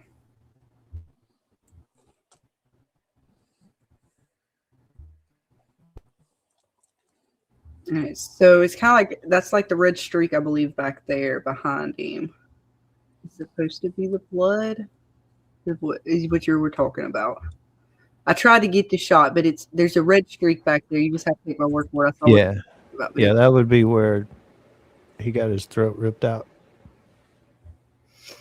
I don't know then. Well, I don't know because Tabitha hadn't seen the lighthouse, but she walked through it. And it looked like the lighthouse similarly to the way it was when she walked up the steps. There was a few things different, I think. But it still had certain toys on the steps, I think, that were the same. But she had never been there. But that was also a dream vision prophecy type thing. But so I don't know. I assume that this is again the man in yellow fucking with everybody. But curiouser and curiouser. So then you would have to think then that this is not a. Do you think it's a figment of Ethan's imagination then, or is this real? I mean, I still see him as a Father Kotri type thing, Jim, to Ethan as Father Kotri is to Boyd, and the bartender is to Jade. But so is it real or hallucination? I mean, is Father Kotri real to Boyd? I think they're real in the sense that whatever's fucking with them, like, is taking their form or whatever. But I don't think it's a hallucination.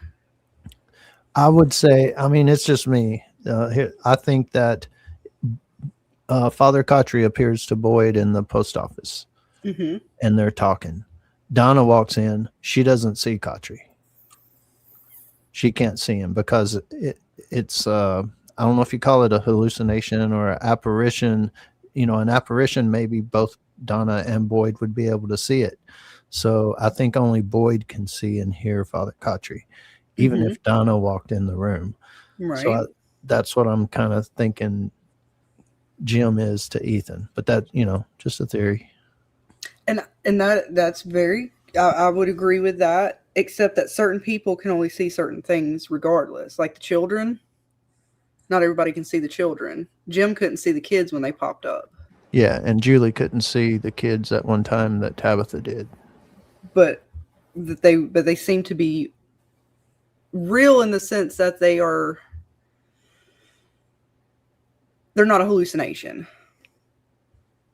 There's something that the other people can't see. They could be classified as a hallucination because based on the fact that only one person can see each of them at a time. So to them and to anybody else, it would be an hallucination because others can't see it. So yes, it could be classified as an hallucination. But Jim and Tabitha at the same time both saw the children. Jim never saw the children. I mean, not Jim, Jade. It could just be a shared hallucination. Hallucination is just the word best used to describe it. Doesn't mean they're real or fake, but to the person, to everybody else standing around them who can't see it, we would say, okay, you're hallucinating that since I can't see it. Well, I thought that's what hallucination was. It's something that's not real. Well, it's not real to everybody else, but it could be very real to the person who's seeing it.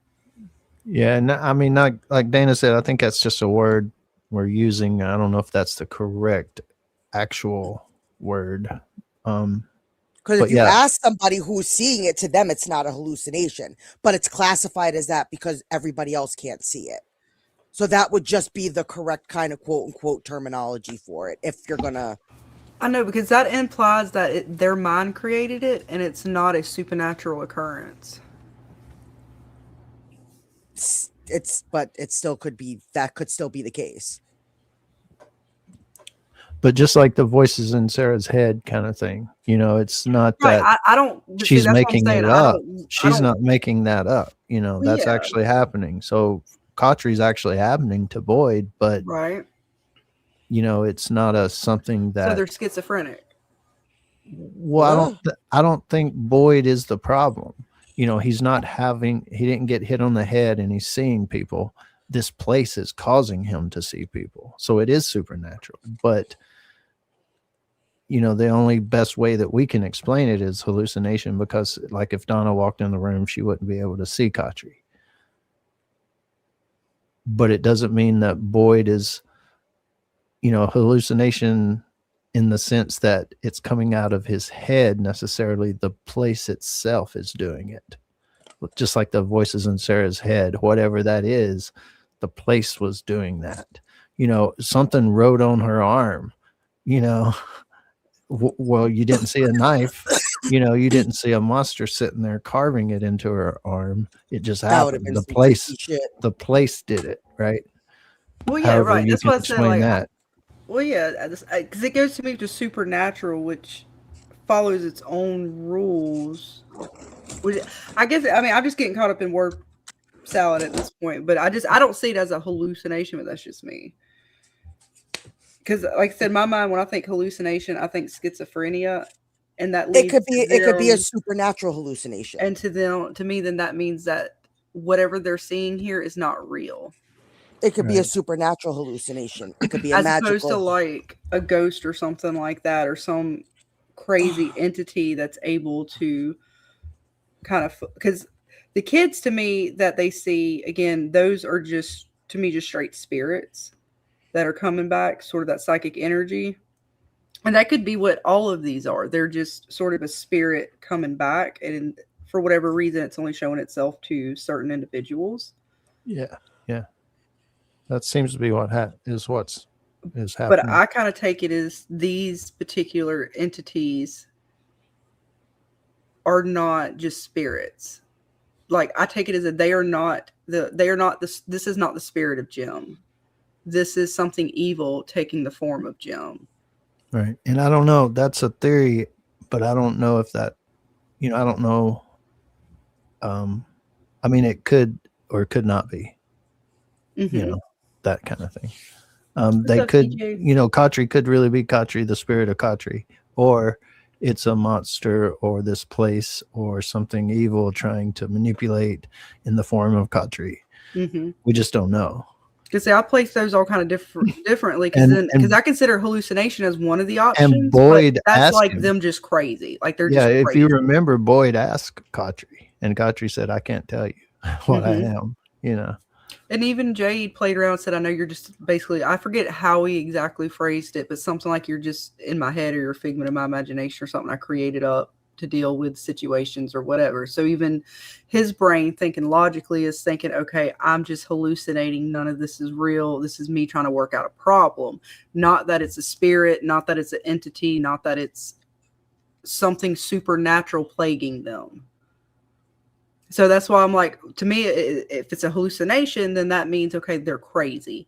They're not seeing this. This is their brain tricking them into seeing things that are not real and fucking, like their own brain is fucking with them. Yeah. Or this is an entity, or this is a spirit. Right. Well, I totally don't think it's just their own brain fucking with them. So if that word is bothersome, then No, it's not bothering. That's just like when no, you can still use it. It was just a way. No. I don't want you can't. to not use it. that was the way my brain. It is a good way to describe it. Categorize them.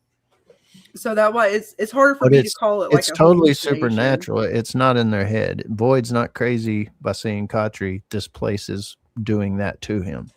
This place is crazy. This place is crazy. No, this place is definitely crazy. Yeah. This place. And Jade he's one even more so than Tabitha that's seen some crazy ass stuff with the guy with the boulder crushing him, and the Civil War guy, and the guy drinking out with the skull. And I mean, Jade's seen a bunch of stuff.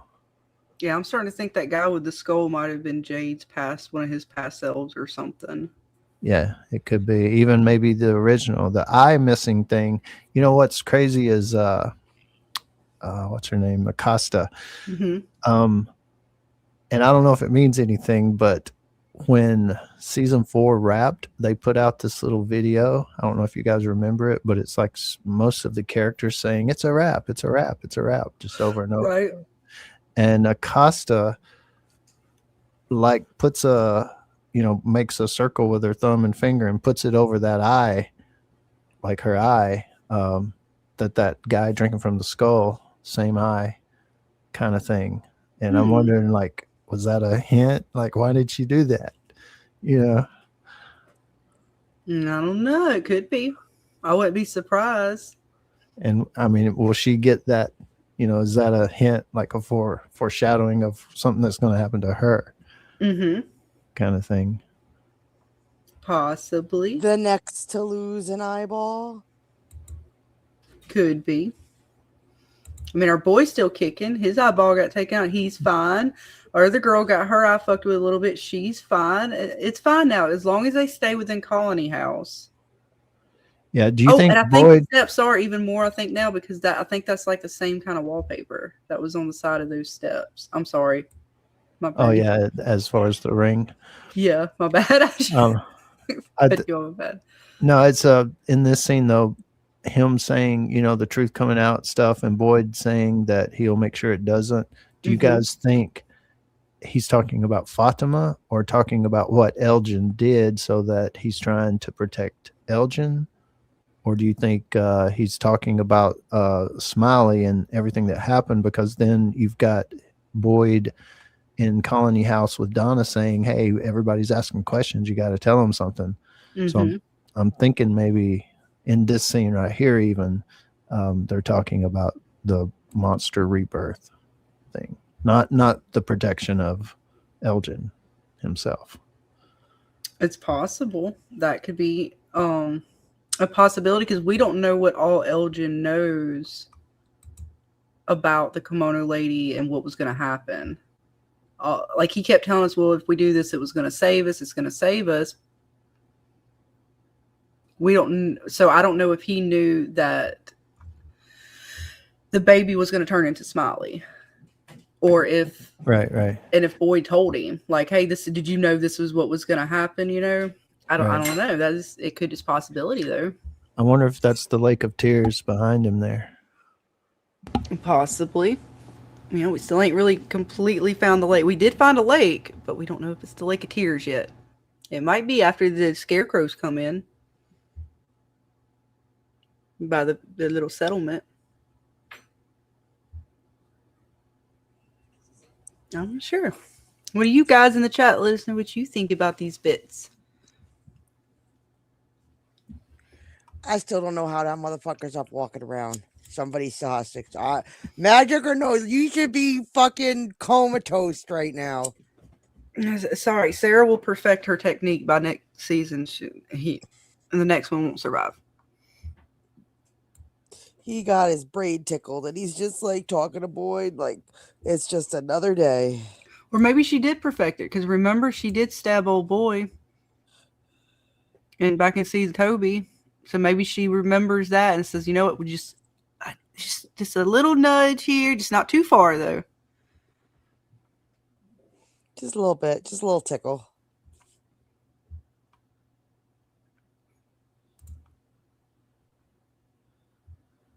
Yeah, the drawing of that one, that one's pretty crazy. Of the Lake of Tears with the big eye. Sarah Assassin, Hitman, Medic. She got a lot of talents. And she has quite a few. But yeah, I think it's the same kind. Not quite the same. I had to go back and double check it. Maybe not quite the same. Got to match up wallpaper. I got to go find the Steps Colony House. Gonna match up that wallpaper right there. Whose steps are these? Because I mean, technically, it could be any steps. I think just about. But I'm almost positive. I'm pretty much with you, James. I'm pretty sure it's Colony House, but my brain went back there for a moment. But yeah, poor Fatima. She's gonna have some troubles. Costa having a lot of troubles. Is she in the diner pissed off as hell, boy? She's still up in her outfit. So somewhere between there and here, she might have changed. I'm not sure, but she just is not a happy camper with the current state of things. Okay, so I guess she decides to do her fuckery, perhaps. I can't remember what she... Yeah. That's why I say the ambulance thing is probably after the crash of the preacher and stuff. Mm-hmm. Because this is still maybe early on. She's still in her uniform, and the diner's still in her uniform, and then she's out of uniform, so that may be an episode or two later. Right. And yep. Makes sense. I would say because what Boyd's wearing, but Boyd would always be wearing this, and he got his coat over top of it. He'd be wearing like the same outfit every day. Yeah. And Kenny was in a white shirt at the funeral, and he's in a black shirt when they roll out the spikes. Spikes, yeah.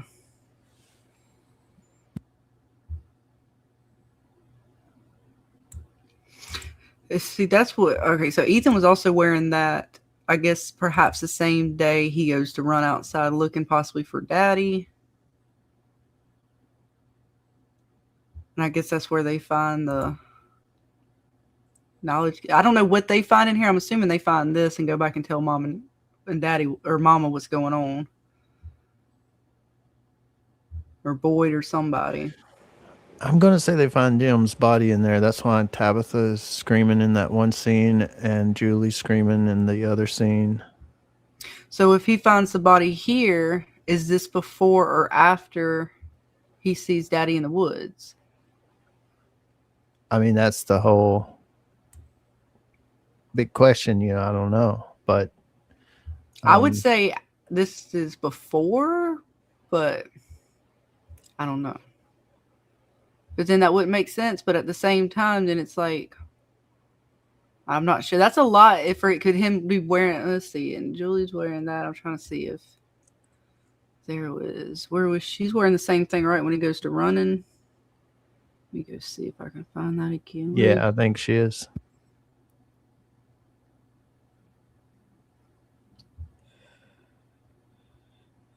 Okay, so she's all probably within about the same episode-ish. Wait, no, that's Tabby. Damn it, I didn't get one with her in it. All right, well, you know what? That's fine. We still have weeks to go over this. So I will find that screenshot too. I thought I got them all. I don't know then. What do you think, Dana? Do they find Daddy Dearest in the barn first, or does he find Daddy Dearest alive out in the woods? I think he's going to be found in the barn because the way Tabitha is, we see a shot of her just on the floor in pieces, reacting to something. And that is the only thing that I would think would warrant that kind of emotional reaction that we see with her just crippled on the floor. But does he find that first, or does he end up going out in the woods first? Who, Ethan? Yeah. Like, do they find Daddy Dearest first, or does he find Daddy Dearest out in the woods first? I would hope that it's not Daddy Dearest first, and then he's still seeing that ghost and having that reaction. I would hope Ethan would be a little smarter because he comes across as a kid who would be like, okay, so I saw you dead, but now you're not dead. I know this place is fucked up. So who are you? I would hope, but he's still a little kid. Mm-hmm. Well, so he knew his brother was dead, but he called him on the phone. Exactly. So I'm thinking maybe he sees him alive first. And does Daddy call him on the phone, which sends him out the door? So that could be. So the brother thing, I mean, I took it that the brother died as a baby. Mm-hmm. So there, whether it be Jim or Ethan, they should know that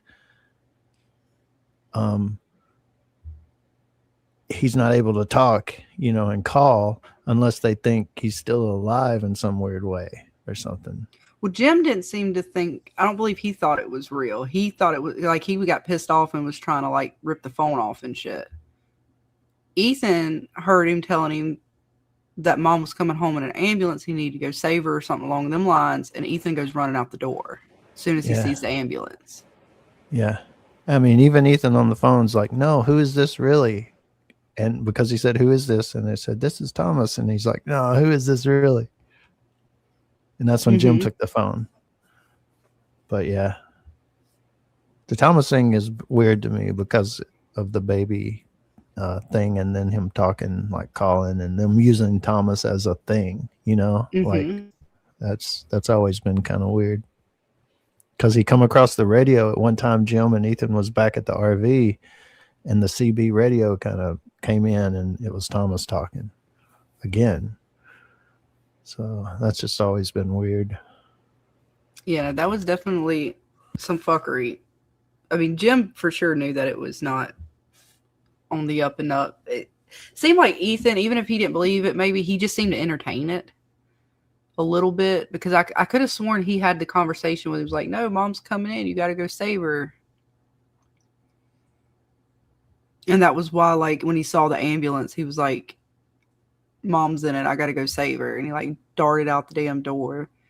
So I'm like, did Daddy call him on the phone? And he's like, hey, I'm out in the woods. You can come save me. And he's like, I don't know. It's just weird the fact that he's like, it's all with it. It seems like the same day, at least based off their clothing. It may not be. It might be 2 separate days. But because I think Tabitha's wearing the same clothes too as she does when she goes back into there, and like we see her kind of like crying and upset and everything. So I'm assuming it's all in the same day, but it may not be. It might be a day or 2 apart. But I'm curious to see how he ends up in the woods with Daddy, if he possibly finds him here first. Because it would, it would. I wouldn't think he would know better than to just run into the arms of someone that he knows is dead. But at the same time, if he knows he's dead and he sees something that appears to look like his dad, I don't know if emotions take over and he's just happy that he got to see his dad.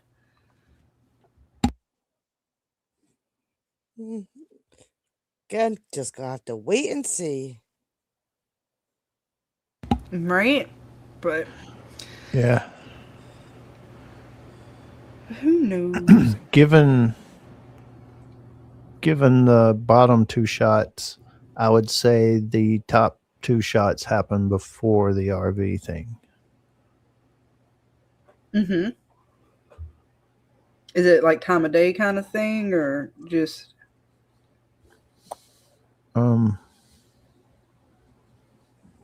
Like maybe I mean, they find it could be the morning, right. It could be the same day.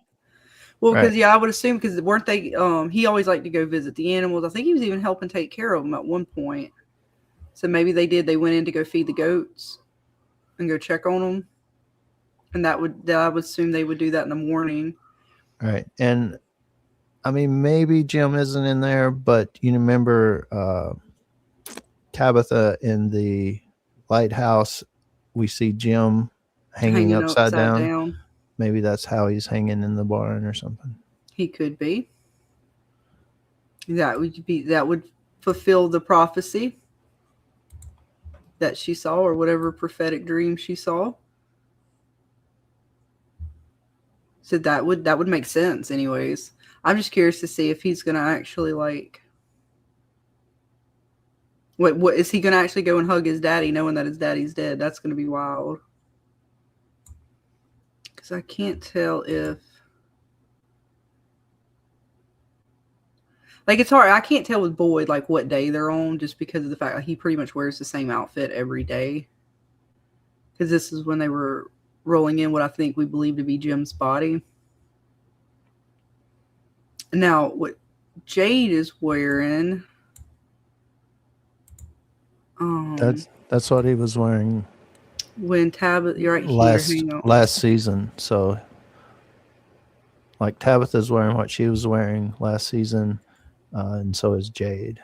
So here's Jade, and I believe Tabitha. When they get to the barn, I'm assuming to see what happens. So this. And again, I'm assuming these things, which if this is only 4 episodes, all of this could be in 1 episode. Right.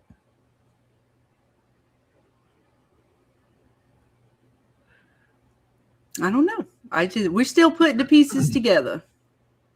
Yeah, the one with Jade there would be later because it's her and him and Tabitha in there, and she's over there by where the stuff's painted on the wall, and he said they're doing this stuff to scare us, and she's like, they did a good job of it or something like that. Here it is, actually. There's that one here. I say it appears to be, it's the same coat. I couldn't see right there what jacket she was, or what she was wearing under the jacket, but I'm assuming it's all the same day. They hadn't had a chance to, because they kind of changed their outfits. Well, Jay doesn't always. And that's another thing, too. Some of them don't. Because we can go through a few episodes and only be one day sometimes. So it's like, which day? Which day? Trying to see. Yeah, because see, they're wearing the same things here as well. So yeah, I'm assuming all of this is within the same episode, or within 2 episodes, depending on again how much they show within one day to the next. So they found them. They take the body, and then is it the same day or the next day that Ethan decides to go running out in the forest? Or does he go running out in the forest first to go try to find Dad? Thinks he finds him, but it's not. I mean, then I don't know how that's supposed to play out, where he thinks it's Dad, but then Dad doesn't show back up, but he finds him later that day. I don't know. I'm assuming they would have to go to the barn first too, but then it's just crazy to think Ethan would run up to his dad knowing he's dead. But then again, I mean, I don't know. He is a kid. That's going to be fun to watch. I can't wait to see how that plays out this season.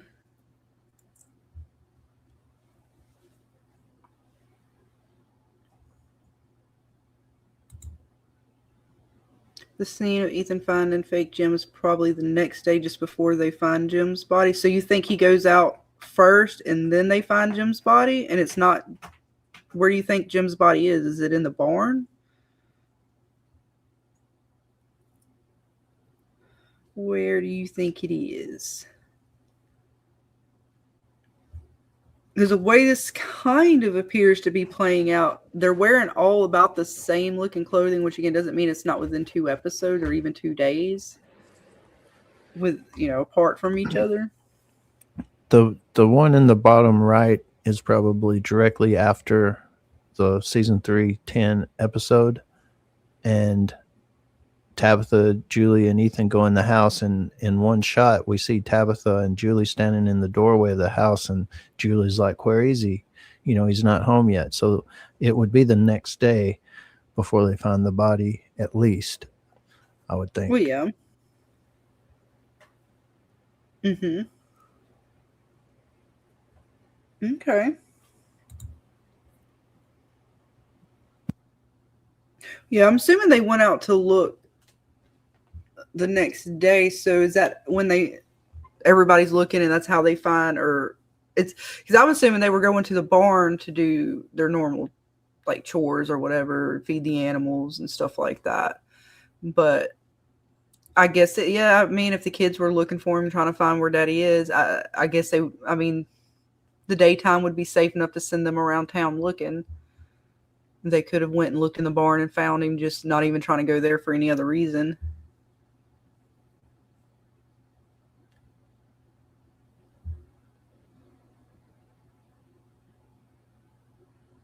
You to go look where the RV is. So you think they go out to the RV first then? And Ethan sees his daddy there as Ghost Daddy? And is Ethan by himself? I'm sorry, I'm a little confused. Which happens, I do that to myself, so it's not you, it's me. I confuse myself when I go over this show because I'm like, wait, which day are we talking about? So I'm not sure though, but I can't wait to see what they do with it and how they play out some of these scenes. Yeah, they go to the RV first, and then later that day they find Jim. Okay. So you think there's somebody else with Ethan when he goes and finds Daddy? Is it just Julie, or did Julie? Because Julie seems to only be with him here when they go look, but that doesn't mean that when he goes out there that Mom's not with him.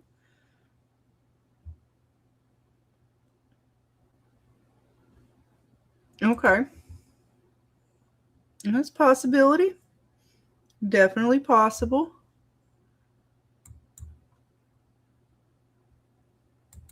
Well, yeah, lots of bits, lots of things still to come for this season. And we're still going to be trying to think up some more bits as we go through. I still don't know. Like I said, I'm still kind of stuck on the music box and how it all fits in and trying to work out Martin and all those bits. It's still going to haunt my brain a little bit. Even though we got some clarity tonight on a few bits involving those things and trying to piece it together. But, yeah, I still don't know where I fit with all those bits then. Wait, this is Victor's room. Why? They're talking in Victor's room. No, this is Fatima's room. Wait. Yeah, Fatima's room. Oh, they had the picture back there. It made me think it was like. All right. I think it's Ellis's. Maybe something he drew. It could be Victor's room. I mean, it could be. No, what? Not if they're talking right with this though, right? Because that's where Right. Fatima was. So I got confused. The drawing behind her made me think not Ellis, Right. Victor. Maybe it's Maybe one he of gave him Victor's one. drawings, right? Yeah, maybe he gave him a drawing, or it's just so blurry. I'm just assuming that's what it is. Yeah, no, it looks like it's from, especially because if they're talking together right here, that's definitely Ellis's room.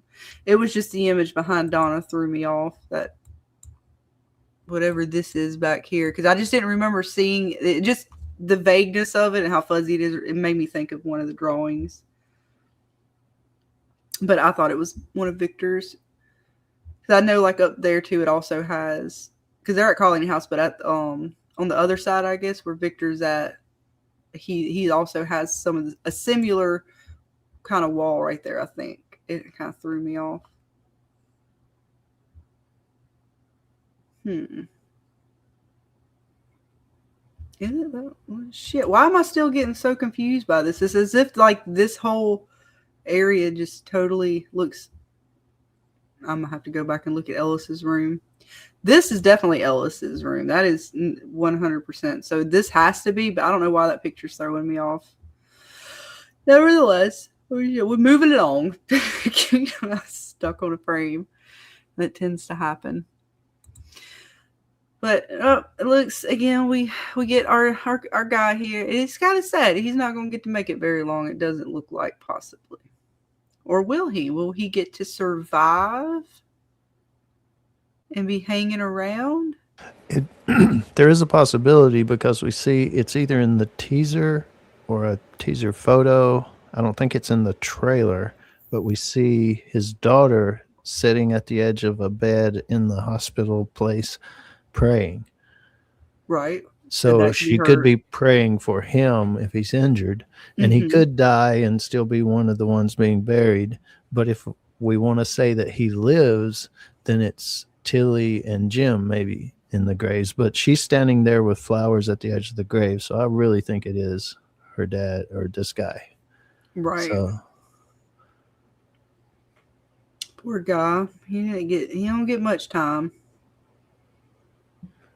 and whatever makes him swerve to hit the post office, we just don't know yet.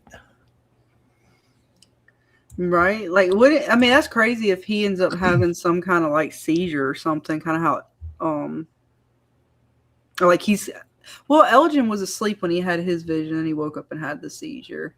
Maybe a crow flies into him like it flew through the colony house. That could, okay, because the crows was out and about. That one's possible. That's definitely a possibility. I like it. I'm not sure.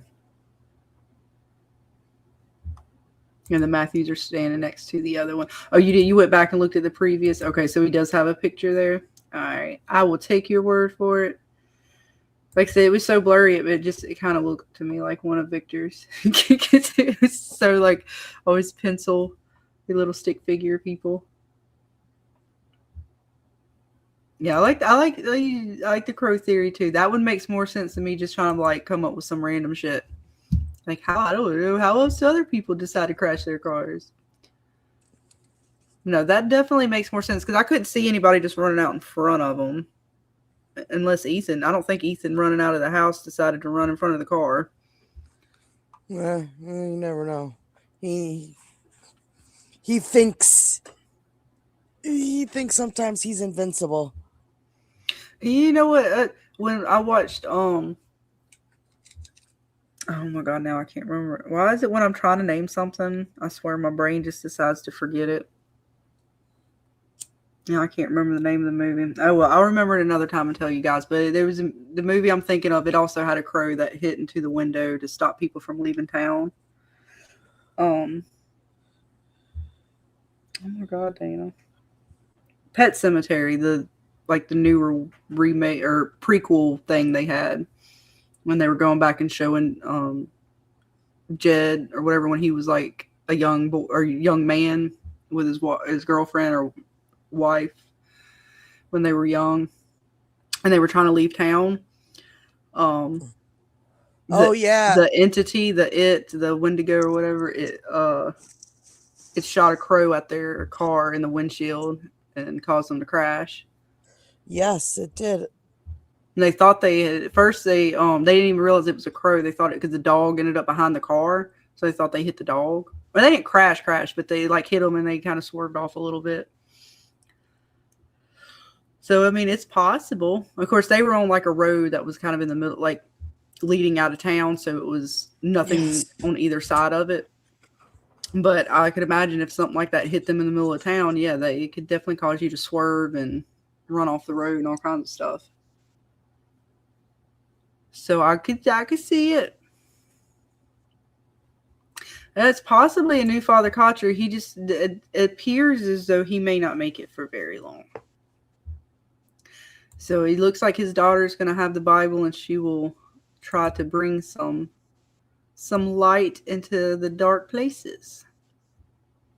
Which when that, with the torch kind of also leads to the lighthouse being a light in dark places too. We never really kind of fully figured out the lighthouse and its like full meaning. Like why it seems like the boy in white kind of hangs out there and what its full purpose is. It seemed to have toys in it, like children once played there, but they didn't look like all old toys, right? Wasn't there like cards on there? I know in her dream there were cards and stuff, but I think when she went back up there, some of that was still there. Some of the old trucks, but they weren't like colonial period toys. See, Jim, again, or James, they bring in, I'm here thinking of Jim from the show, but see, they bring in like the music box is not from like the original time that the whatever happened with the children was brought in, but also the toys I believe they had on the lighthouse, some of them were not, like they wouldn't be dated back to that time too. So it's like, yeah, how does that shit fit in?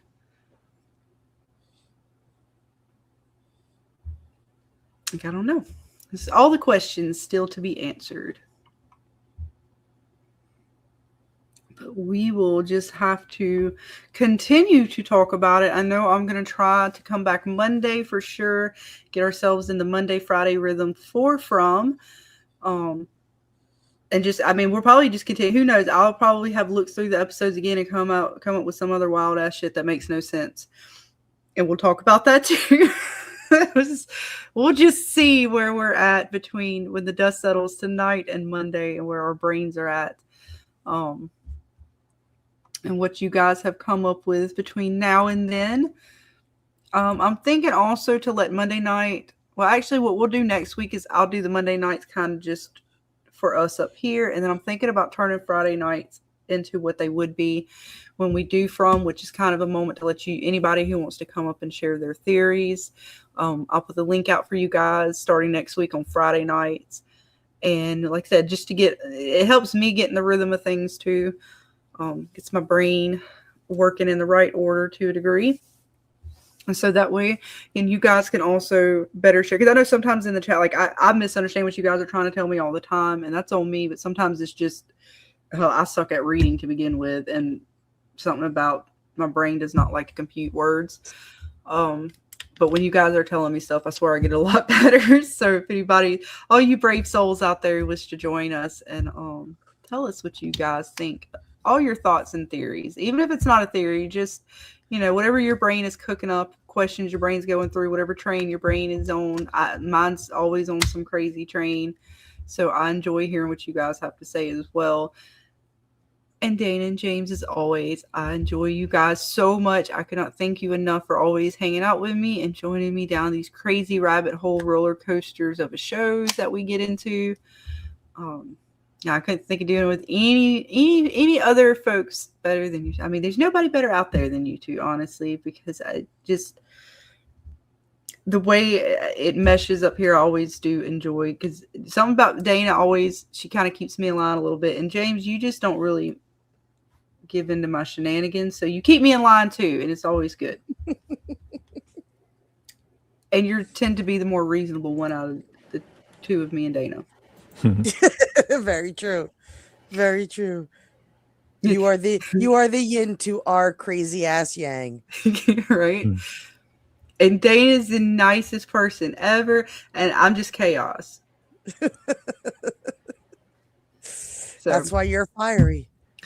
So I couldn't do it without you guys and all you guys in the chat. And Dana, again, congratulations. She made it to 500 subs. I know we're getting there on the watch hours. I know you're close. We are. We're slowly creeping. We're creeping.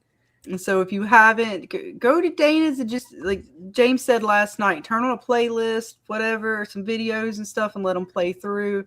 So Miss Dana can get them watch hours and get that milestone completed. So me and her can together pretend like we're fully monetized. Your half plus my half equals a whole. Right. Well, see, Faith, it like Dana said, see, if she gets it fully, then it's like she's got 500. Together, it's over 1,000. We already made it. Yep. Yep. We are a unified force. Together in harmony. Bill, Dana the Beast, and Scarlet the Peaceful. Right. Possibly. Sure. Possibly. When have I ever been peaceful, Dana? Well, there was that one time I was nice. That one time somewhere. There was Somebody a time once way back when. Before we got crazy. It must have been before I come along. Oh, it was a long time ago, James. In the YouTube world, it was like a whole lifetime ago. It feels like, right? Many, many moons ago. Right. Way back in the beginning when dinosaurs roamed the earth. Yeah, Bill, that one time at band camp.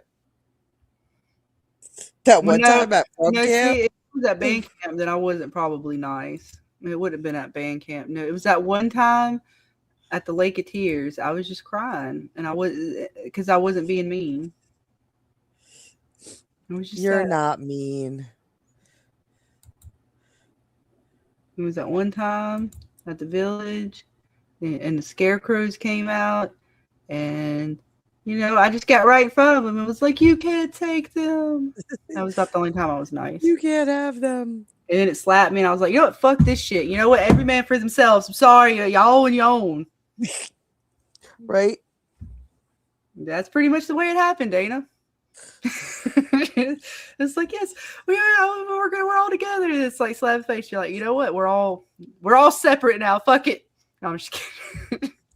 We were just thrown in the deep end of this YouTube world, and now we're just trying to float without our swimmies. Well, you get a tougher skin after a period of time, but nonetheless, I said Dana will always be the nicest out of us. She is the kindest. No, James is the nicest. Well, I mean, out of you and me, particularly. James is his own like beacon of light over there. He is just like with the like Messiah a halo of YouTube. And he's got like the prayer hands, even though I know he's not like that. But I mean, you just seem like you have the glow. You know what I mean? Like a saint. Ah, there he is. He's the saint. Pretty much. And you are the kindest, sweetest person ever, Dana. And we don't have to talk about me. We'll leave it there. Yeah. See? I was nice. No, you got to give back. That's how I look at it. Because without everybody, we'd be nobody. So it's just a way for us to say thank you. Mm-hmm. Thank you for being an awesome Frumley. Oh, yeah. We definitely wouldn't be here without you guys. But I know we might be back this weekend to do Parasite the Grey, but if not, we will definitely be getting to that real soon on Dana's. So you guys look forward to that. I know I am, and I know James, you just be popping out them videos, man. I got to go watch it because he's be talking all about the vampires, all kinds of stuff. Yep. Always. Yep, and I put up your expiration date video in all the Discords. It's a pretty. If the world ends, you're gonna want to watch that video. Right. Yep. We'll learn some stuff. because we're educational. Oh yeah, right. You can get the best education over here, man. We do. We teach stuff. Did we learn something today? Can't always say it's correct stuff, but we teach stuff. Oh, and I'm sure we'll have Mama Susie back real soon after she gets through all of her recovery and she's back to better than she was. She can be bionic. She's upgrading, folks. She is. My mom's becoming the Terminator, people. We was worried about AI. We should be worried about your mama the whole time. We really should. We really should. Mama Susie's going to take over the world. But she's going to strike you down with dying spoon if you disrespect her.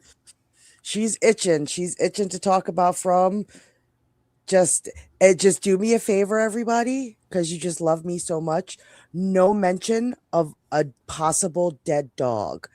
Just keep that little tidbit of information to yourselves, please. Don't reveal that to Mama Susie just yet. just shh. We don't know if that's going to happen yet, so just keep it to ourselves. It'll be our little secret.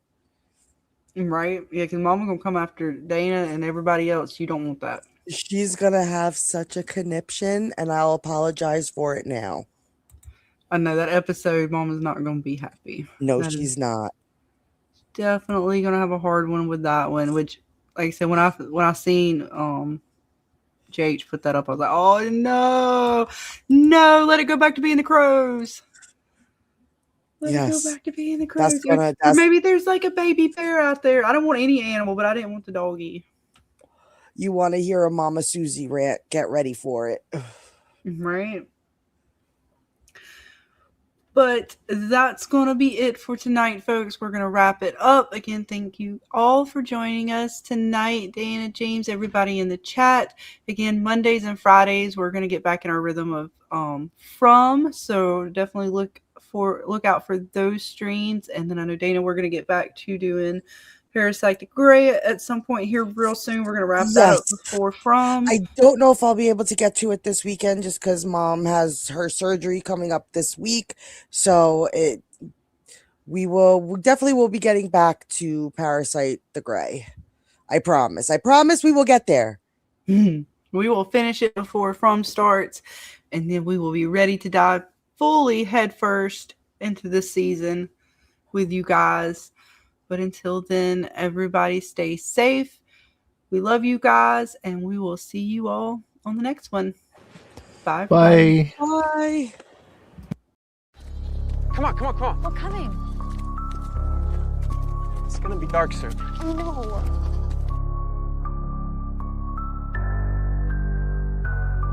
Trapped in from the nightmares, roam haunted by dark visions. Jade sees echoes from past wicked days. Telephone rings, ghostly whispers, dungeons so shattered and fractured. Madness creeps in shadows, turning memories to nightmares in the daylight.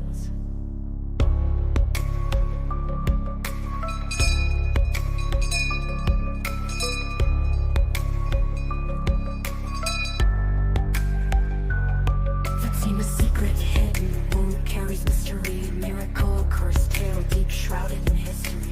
Victor's mind slips past the veins, grasp shadows dark, gotta unearth lost parts before engulfed by darkness. But what if someone finds her someday and they don't know who she is because all they find is bones? Stop! God damn it! Stop! Rigid grip, tight in the skull gripped, doom and gloom. Decay's chirps echoing, Randall's mind they consume. No place to hide in this town, trapped in the cursed fairy tale. Fight or fall through the night, darkness writing the doom. Jade's eyes wide, fears drip, poison brew of the past. And haunted for real, sanity never lasts. Telephones, demon chant, Jim's spine shivers clash. Phantoms haunting steps, memories smash.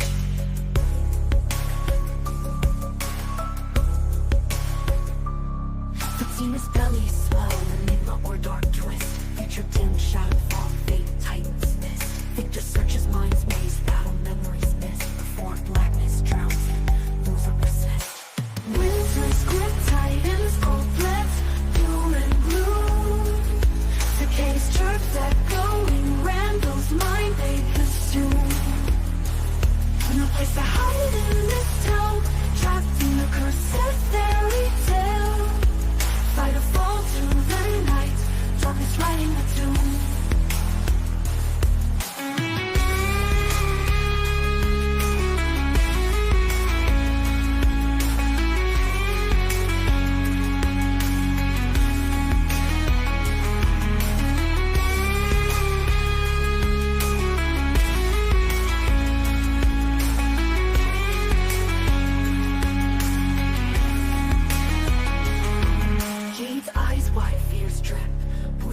of the past, and haunted from the sanity never lasts. Telephones, demon chant, Jim's spine shivers clash, phantoms haunting steps, memories smash.